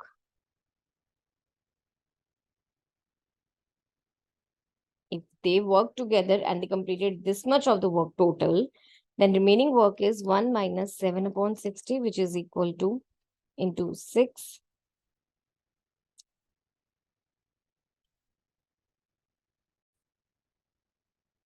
Question number 84. A can do a piece of work in 20 days. B can do it in 15 days. A and B do it for 6 days. Then B leaves. C came and joined A and then they finished the work, remaining work in 4 days. So first thing, A can do the work in 20 days. B can do this work in 15 days. A plus B, they work together for 6 days. Then B left and C joined. And A and B took 4 days to complete the work.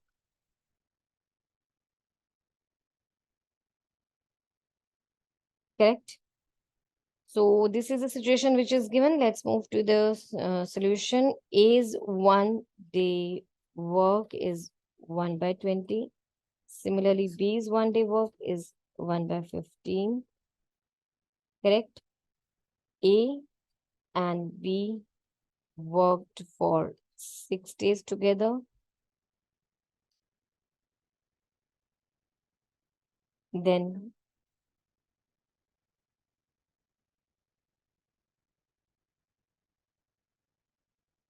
one day work of A and B will be 1 by 20 plus 1 by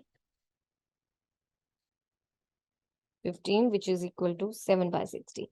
This is 1 day work of A and B, and they work together for 6 days. So, A and B work of 6 days is equal to 7 by 60 into 6, that is 7 by 10. So how much work is remaining if they worked for 6 days? Remaining work is 3 by 10. This is the remaining work which is completed by A and C in 4 days. So here I'll say let C will complete the work in X days, not 4 days, in X days. Right? So A plus C, 1 day work is 1 by 20 plus 1 by X. Right? Now they worked for 4 days to complete the work. Now, according to the question, 1 by 20 plus 1 by X, that is 1 day work of A and C, multiplied by 4 because they worked together for 4 days to complete 3 by 10 of the work. Right? This will be equal to 20 plus X upon 20. X is equal to 3 by 4 will go over here. So this will be 3 by 40. Let's do the cross multiplication. 800 plus 40x is equal to 60x. 800 is equal to 20x, or x is equal to 40. This is what we needed to find out. If C worked together, it will take him X days. That means 40 days to complete the whole work. So I have option A as the correct answer for this question. Hope you got that. Next is question number 85. What is the probability of neither getting an ace nor a red card from a deck of 52 cards? 13 by 52, 1 by 13, 6 by 13, or 5 by 13. So now it is saying that the card should neither be an ace nor a red card. How many red cards are there? First, there are 52 cards in a deck. How many red cards are there? There are 26 red cards and 26 black cards in whole. Right? And there are like ace, 2 aces, 2 red aces, and 2 black aces. Now it's asking you that the card should neither be an ace nor a red card. So that means out of 52 cards, I don't want 26 red cards and 2 black ace cards. Correct? These 2 red cards, ace cards, are already being counted from the 26 red cards. So I'm not counting them again. I hope you got this point, right? So I don't want these 26 red cards and 2 black ace cards. These 2 red ace cards are already being counted from these 26 red cards. So I'm not counting them again. Okay. What is the formula for probability? It's number of favorable cases upon number of total cases.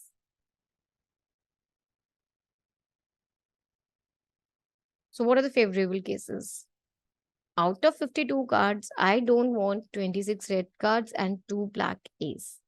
And there are total of 52 cards. So that means 52 minus 24, 28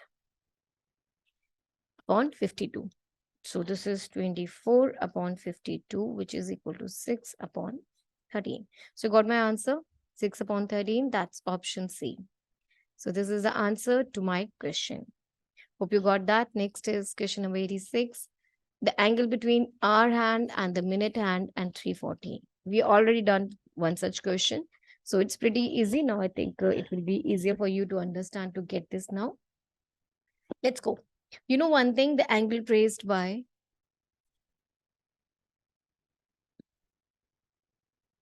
hour hand in 12 hours. One rotation for the hour hand take 12 hours. So in 12 hours, he traces an angle of 360 degree, right? In 1 hour, it will trace an angle of 360 divided by 12. That is equal to 30 degree. The angle traced by the hour hand in 1 hour is 30 degree. Now it's 3:40. So 3 hour 40 minutes. It can be written as 3/2 or 11/3 hours. Correct? So angle traced by our hand in 11/3 hours is 30 multiply 11/3, which is equal to 33 degree. Right? This is, yeah, it is equal to 33 degree. There's some mistake I'm doing. Sorry, this is 10 and not 33. It's 110 degree. Yeah. So this is 110 degree. This is for the hour hand. Let's go with the minute hand now. Angle traced by minute hand in 60 minutes is equal to 360 degree. In 40 minutes, it will be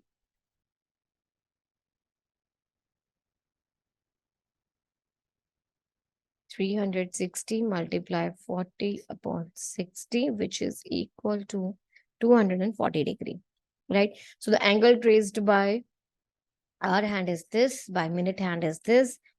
Required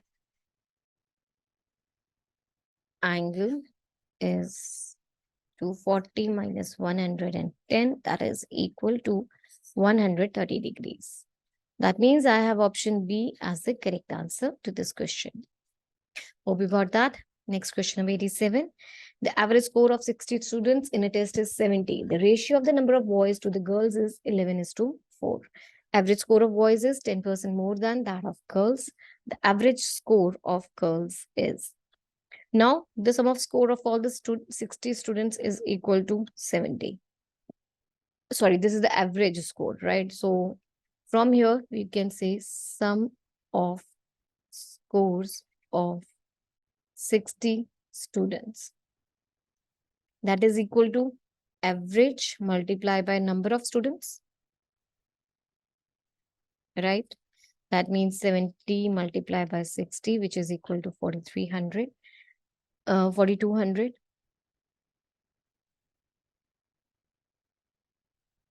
This is the sum of scores of 60 students. Ratio of number of girls to boys is 11:4. So if I'm assuming boys as 11x, so girls will be 4x. Right? So now according to question, there are total 60 students. So 11x plus 4x is 60. 15x is 60 or x is equal to 4. So the number of boys will be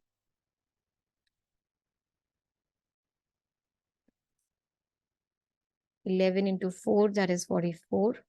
Number of girls, 4 into 4, that is 16. These are the number of boys and girls. Let's get back to the question. It says the average score of boys is 10% more than that of the girls. So the average score of girls is. Now, let's say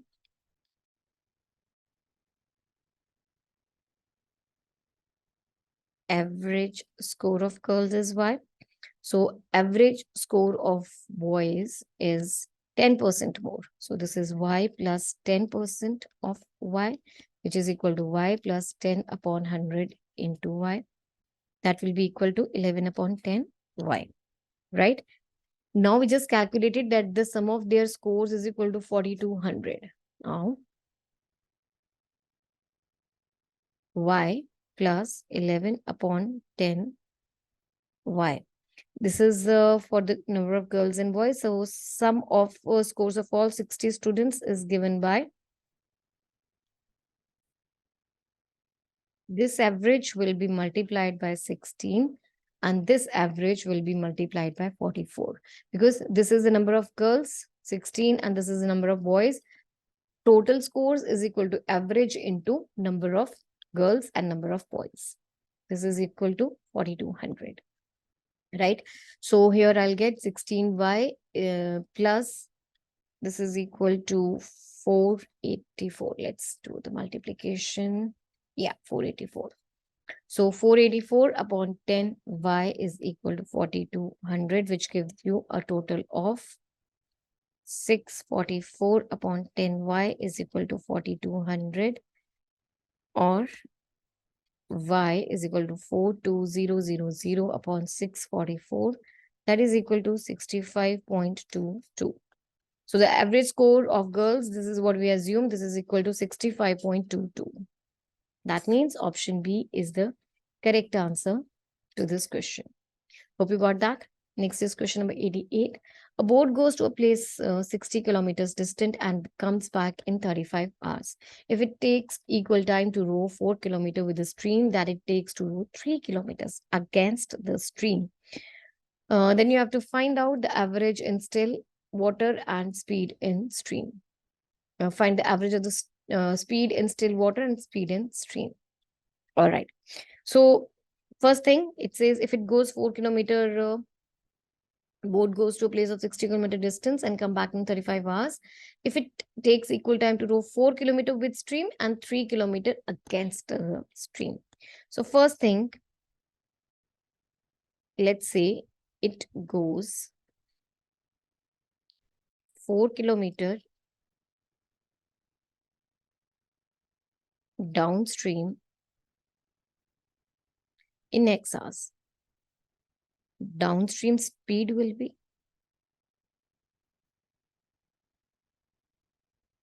4 by X. Similarly, upstream speed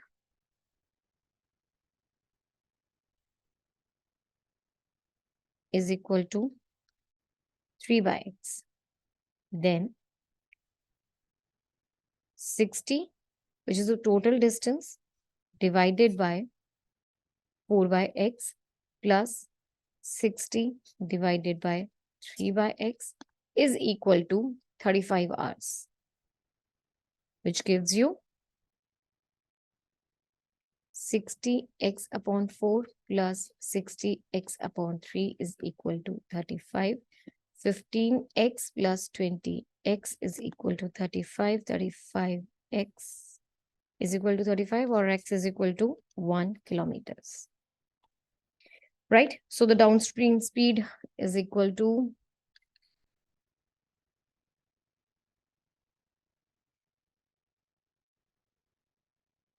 4 into 1, that is equal to 4 upon 1, sorry.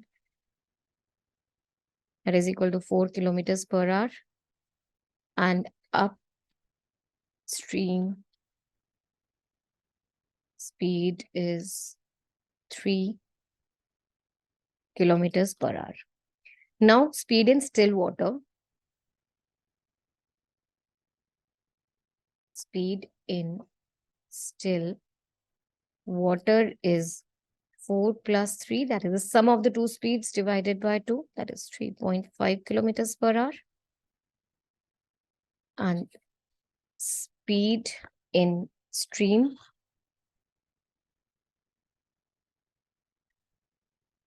is this.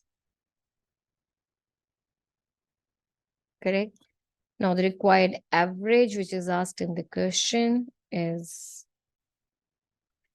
3.5 plus 0.5 upon 2, which is equal to 2 kilometer per hour.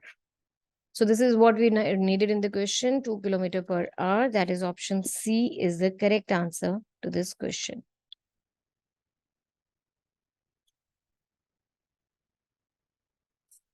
Hope you got that. Next is question number 89. Find the difference between the simple and the compound interest at 5% per annum for 2 years on principal of rupees 2,000. So you are given everything. You are given principal, interest rate, time period. All you have to do is find out the difference between the simple and the compound interest. There's a formula for that. Simply use that formula. The sum will be super easy and it will be very less time consuming. So do note that formula. There's a short trick formula for 2 years. Compound interest minus simple interest formula is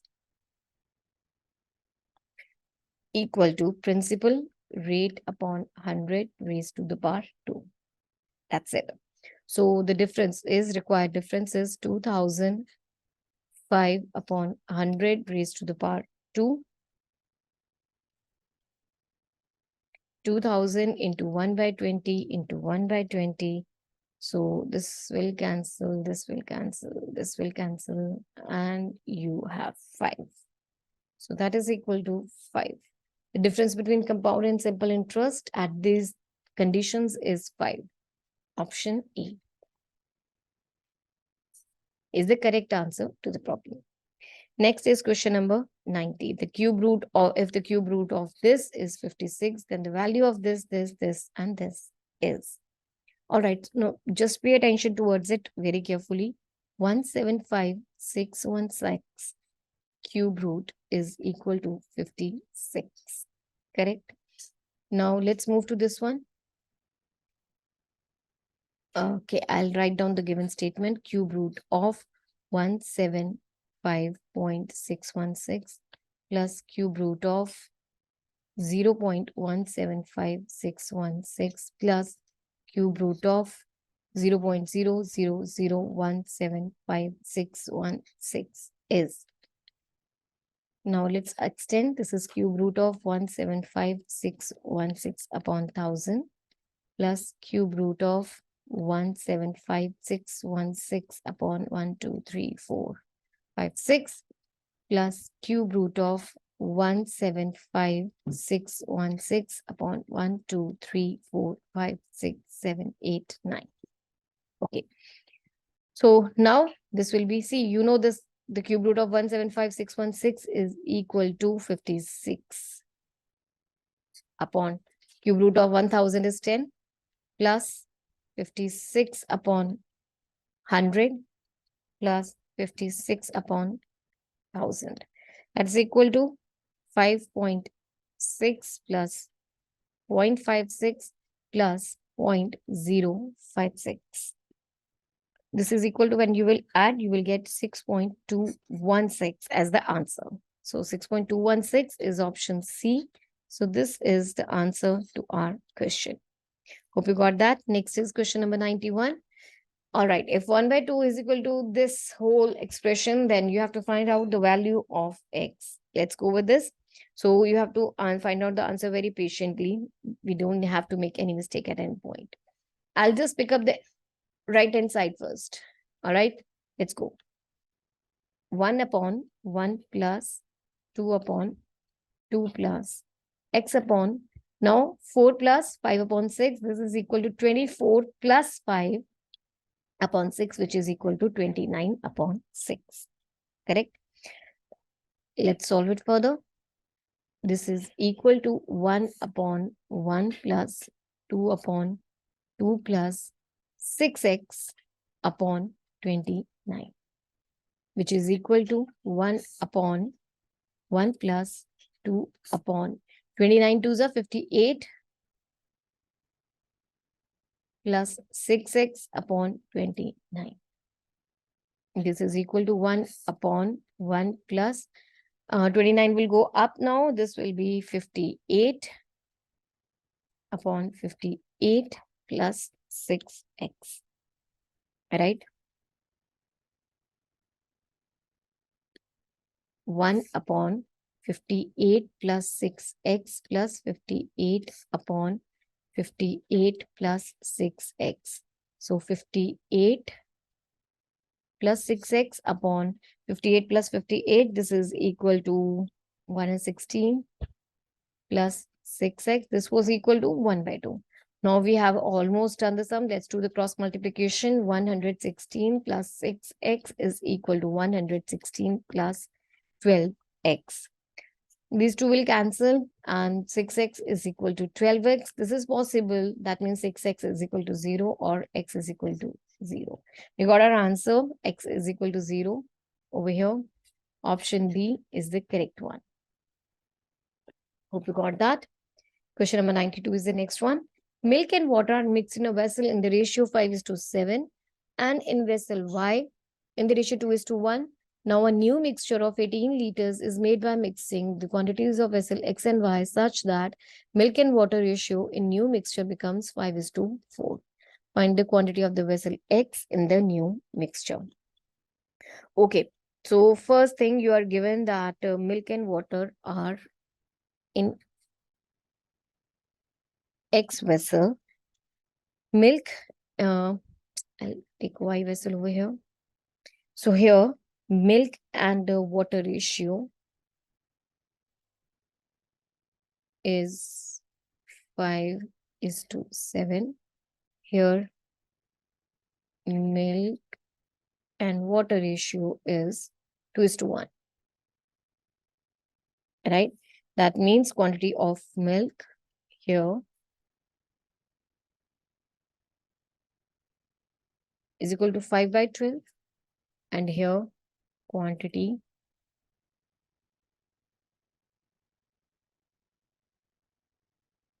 milk is equal to 2/3. Okay. Now, for answering the question, we'll use this method that the quantity of milk. I have vessel X here and vessel Y here. 5/12, 2/3. You want to have the total quantity of such the quantity of milk and water in the new mixture should be 5/4. So here the quantity of milk is 5/9. Right? So the required one is 5/9 over here. According to this, question number 92, it says milk and water are mixed in vessel X in the ratio 5:7 and vessel Y in the ratio 2:1. Now, a new mixture of 18 liters is made by mixing some quantities of X and Y such that milk and water ratio in the new mixture is 5:4. You have to find out the quantity of vessel X in the new mixture. Okay, so you are given a few things like milk and water, they are mixed in the ratio 5:7. So there is vessel X and there is vessel Y. In vessel X, we have milk is to water ratio as 5:7. So how many portions of milk are there? 5/12. And here the portions of water are 7/12. Similarly, in vessel Y, the milk and water, they are in the ratio 2:1. I have 2/3 of milk and 1/3 of water in vessel Y. Now they both are mixed together to give me 18 liters of new mixture. Correct? The ratio of the new mixture for milk and water is 5:4.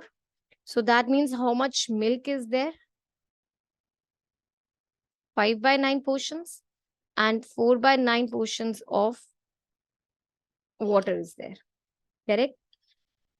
Now we are adding some quantity of X. I'll say, let's say X amount is added from vessel X to Y amount from vessel Y. Okay, so that means what I will have is 5/12 of milk, that is X, plus, okay, you can say from here, well, before this, I'll just write down for the simple thing, milk portion of vessel X plus milk portion of vessel Y is equal to milk portion of new mixture. Also, water portion from vessel X plus water portion from vessel Y gives you water portion of new mixture. So from these two things, what I get is 5/12 of X plus 2/3 of x is equal to 5 by 9. 7 by 12 of x plus 1 by 3 of y, not x, here is y, is equal to 4 by 9. Correct? Let's take the LCM. You will have 5x plus 8y is equal upon 12 is equal to 5 upon 9. This will cancel like this. So you will have 5x plus 8y is equal to 20 upon 3 plus 8y is equal to 20 upon 3. Similarly, let's solve it here. I'll take the LCM as 12. 7x plus 4y is equal to 4 upon 9, 3, 4. So this is 7x plus 4y is equal to 16 upon 3. So let's multiply this one with 2. You will have 14x plus 8y is equal to 32 upon 3. Now let's subtract this one. You will have 5x plus 8y is equal to 20 upon 3 minus minus minus. You will have 9x is equal to 12 upon 3. That is equal to x is equal to 4 by 9. Now let's solve for y. You will have the second equation as 5x plus 8y is equal to, let's bring it down. So we have 5x plus 8y is equal to 20 by 3. 5x plus 8y is equal to 20 by 3. 5 into 4 upon 9 plus 8y is equal to 20 by 3. So 8y is equal to 20 by 3 minus 20 by 9, which will be 60 minus 20, that is 40 by 9. 8y. So y will be equal to 5 by 9. So I got the value of x as 4 by 9 and y as 5 by 9. That means x is to y ratio is nothing but 4 is to 5. I got the ratio of x is to y is 4 is to 5. Total quantity of the new mixture was quantity of new mixture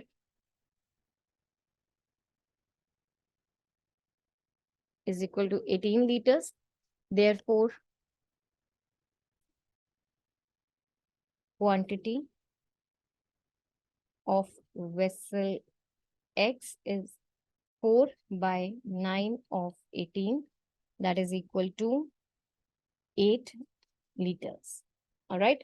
So here I have the answer as option B, 8 liters. Hope you got that. Let's move to the next question. Question number 93. 48 liter of glycerin is mixed with 144 liter of rose water. D liter of total mixture is taken out and 32 liter glycerin and 48 liter rose water are added to the mixture. The final mixture contains 30% glycerin. Find the quantity of the mixture that is taken out. So first thing, the total quantity of mixture is 48 and 144, that is equal to 192 liters. What is the percentage of glycerin over here? Percentage of glycerin is equal to 48 upon 192 into 100, that is 25%. Also, percentage of rose water, 144, 192 into 100. So actually, this is the leftover, which is 75% only. So in the final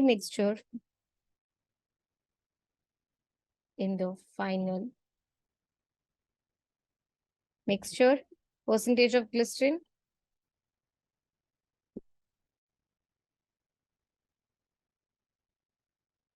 30 and rose water, 70, right? So what is the ratio?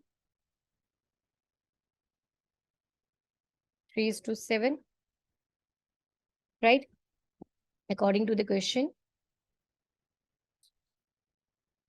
Out of 48 minus D of 25% plus 32 ratio, out of 144, if I subtract 75% of D, plus 48. This is equal to actually 3:7, right? So this is 48 plus this. This becomes 80 minus 0.25D upon 192 minus 0.75D is equal to 3/7. Let's do the cross multiplication. 560 minus this is going to be 1.75D is equal to 192 into 3 is 576 minus 2.25D. So this will be, I'll take it on side. So 0.50 D is equal to 16. D is equal to 16 into 100 upon 50. That is equal to 32. So 32 liters is the answer to the question. You have to find the quantity of the mixture, which was D, and it's taken out. Option B is the correct answer to this question. Hope you got this one. Next is question number 94.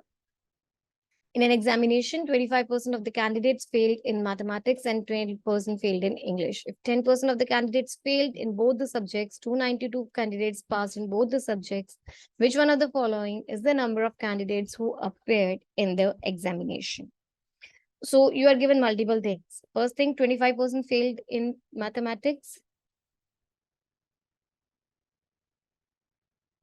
and 12% in English. Okay. 10% failed in both maths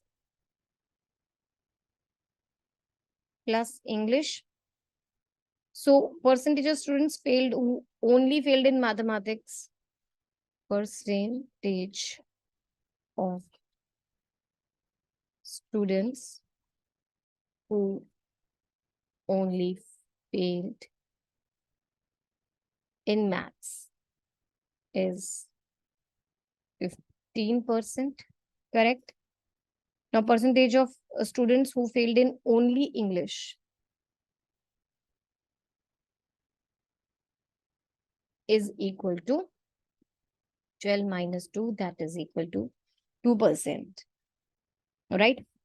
So the total failed students percentage, total failed students percentage is equal to 27%. This is given, right?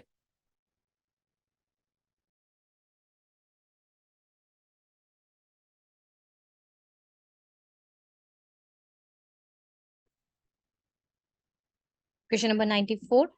It says in an examination, 25% of the candidates failed in mathematics. So let's write it down simultaneously. Percentage who failed in maths, 25. And who failed in English is 12. 10% failed in both. So percentage who failed in both is 10. According to that, percentage who failed only in mathematics. Percentage who failed only in mathematics is 25 minus 10, 15%. Similarly, percentage who failed only in English is 12 minus 10, that is 2%. So, total percentage of students who failed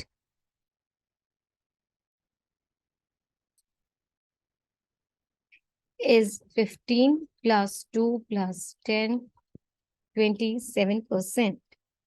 If 27% failed, then pass percentage is equal to 100 minus 27, that is 73%.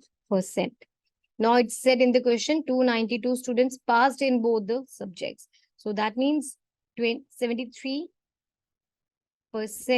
of students passed is equal to 292, or 73% of x is equal to, like the total number of students I'm assuming to be x. This is equal to 292. X is equal to 292 into 100 upon 73. So 73 fours are is 292. So 400 is the number of students. This is what we needed in the question. 400 is the answer for this question. Option B. Hope you got that. Next is question number 95. Before solving this question, students, here's a quick reminder that do visit our website www.examsnet.com. Here you will find not only this, but a number of variety other entrance exam question papers. You can also download our app. You can get the link for the same in the description box. So let's solve this. 40% of A minus B is equal to 20% of A plus B. Then percentage of A is, then what percentage of A is B? Easy question. 40% of A minus B is equal to 20% of A plus B. This is what you are given in the question. So that means this will cancel at 2. So you will have A minus B upon A plus B is equal to 1 by 2. Now applying componendo and dividendo. Applying componendo and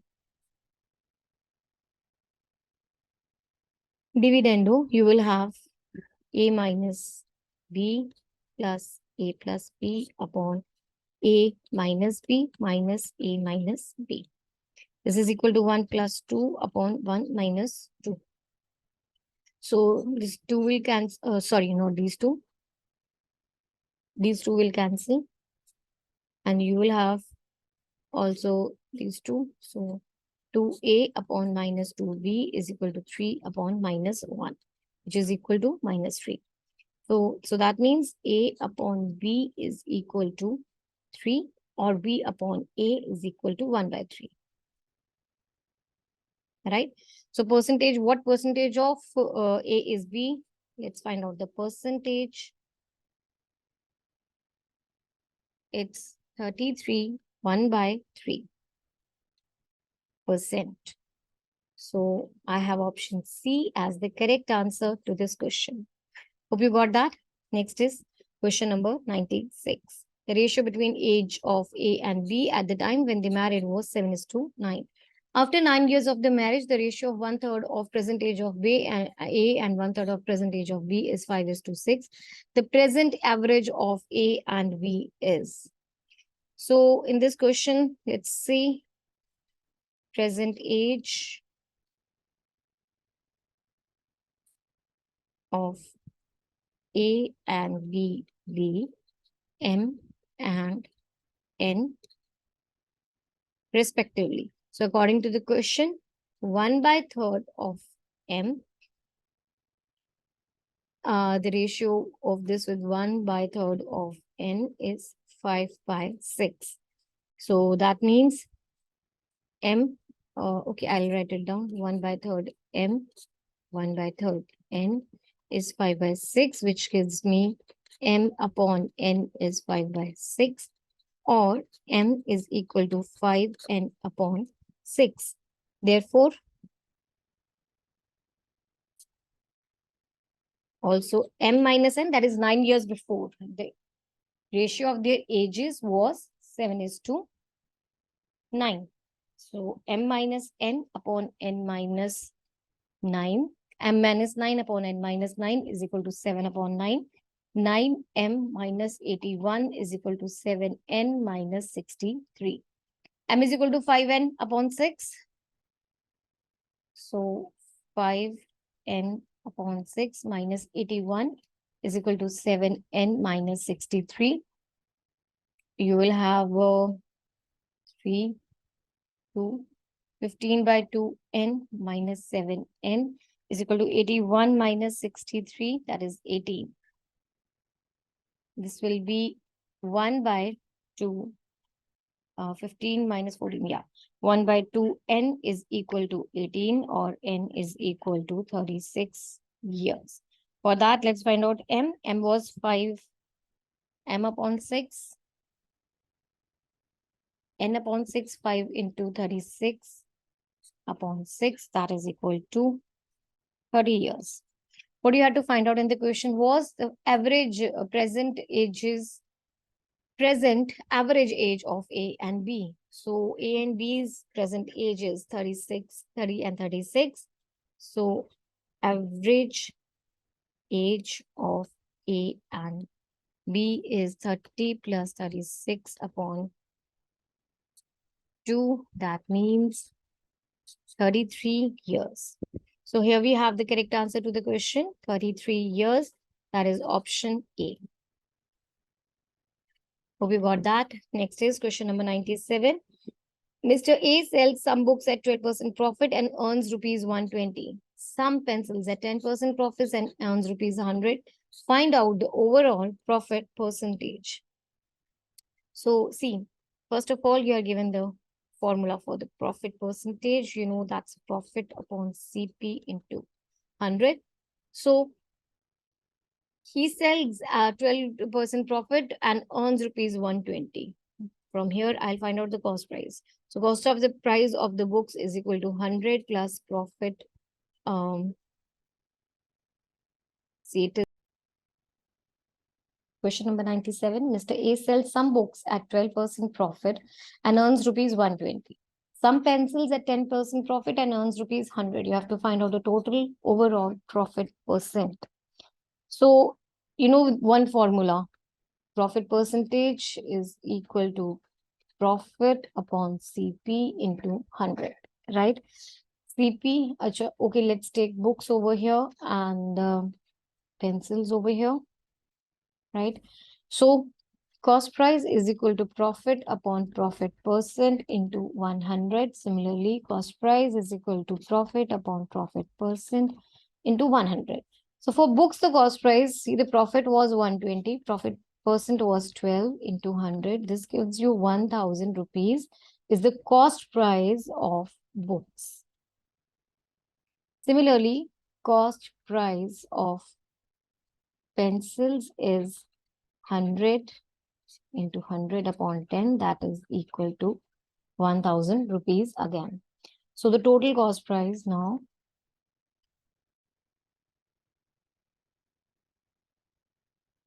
rupees 2000 and selling price because it was a profit. So cost price plus profit. Cost price was 2000. Profit was 120 for books, 100 for the pencils. That means a total of 2200 rupees. This is the profit selling price of both books and pencils. Profit is selling price minus cost price. That is 2200 minus 2000. That is equal to rupees 220.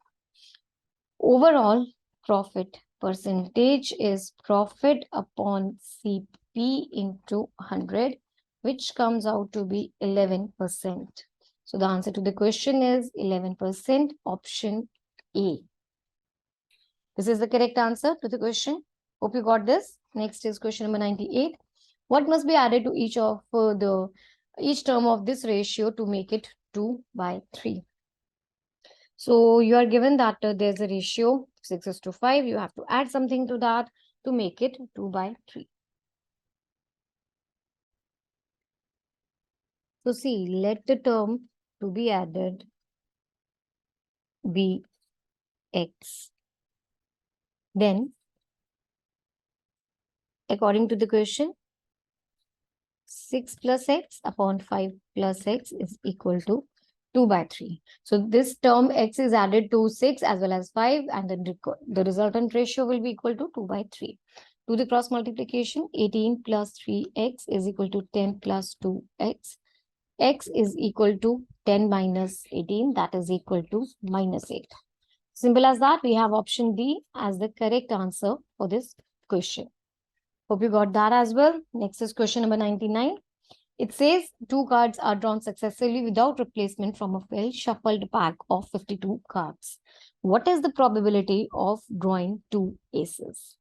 Okay, so first thing, probability of the event, what's the probability of drawing 2 aces?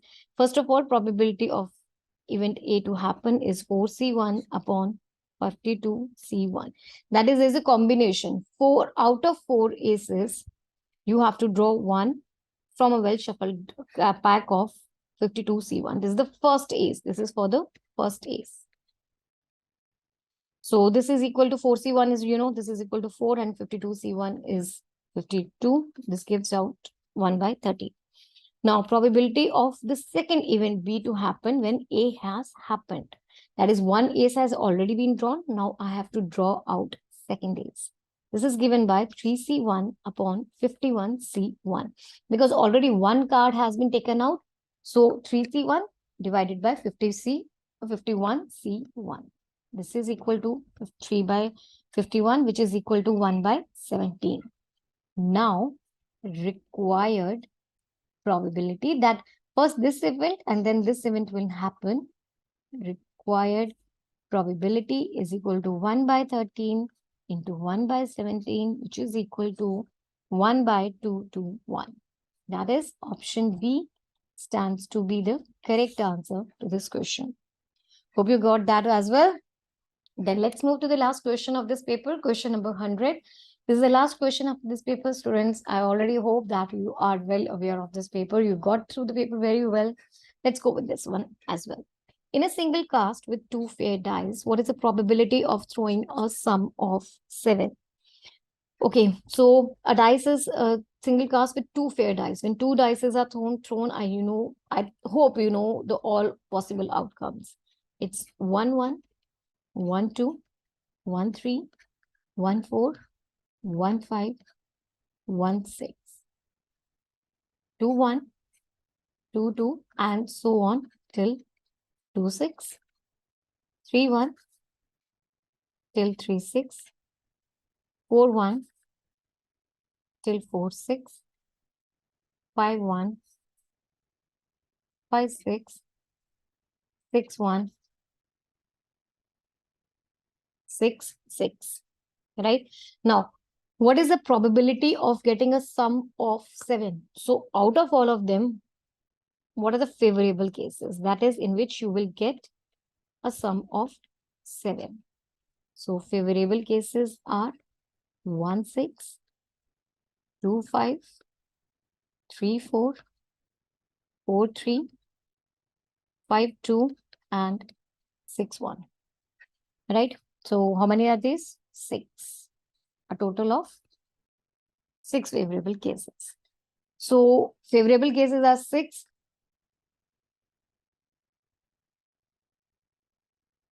Total outcomes 36.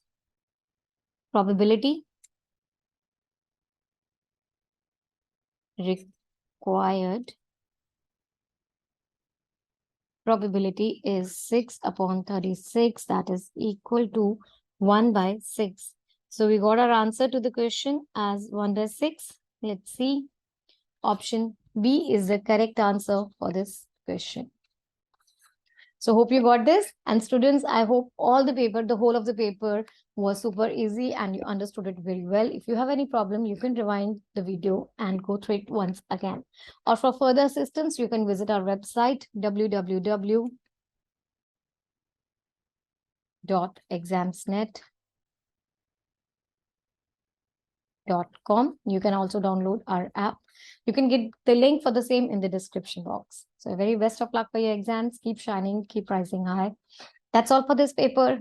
Bye. Good luck.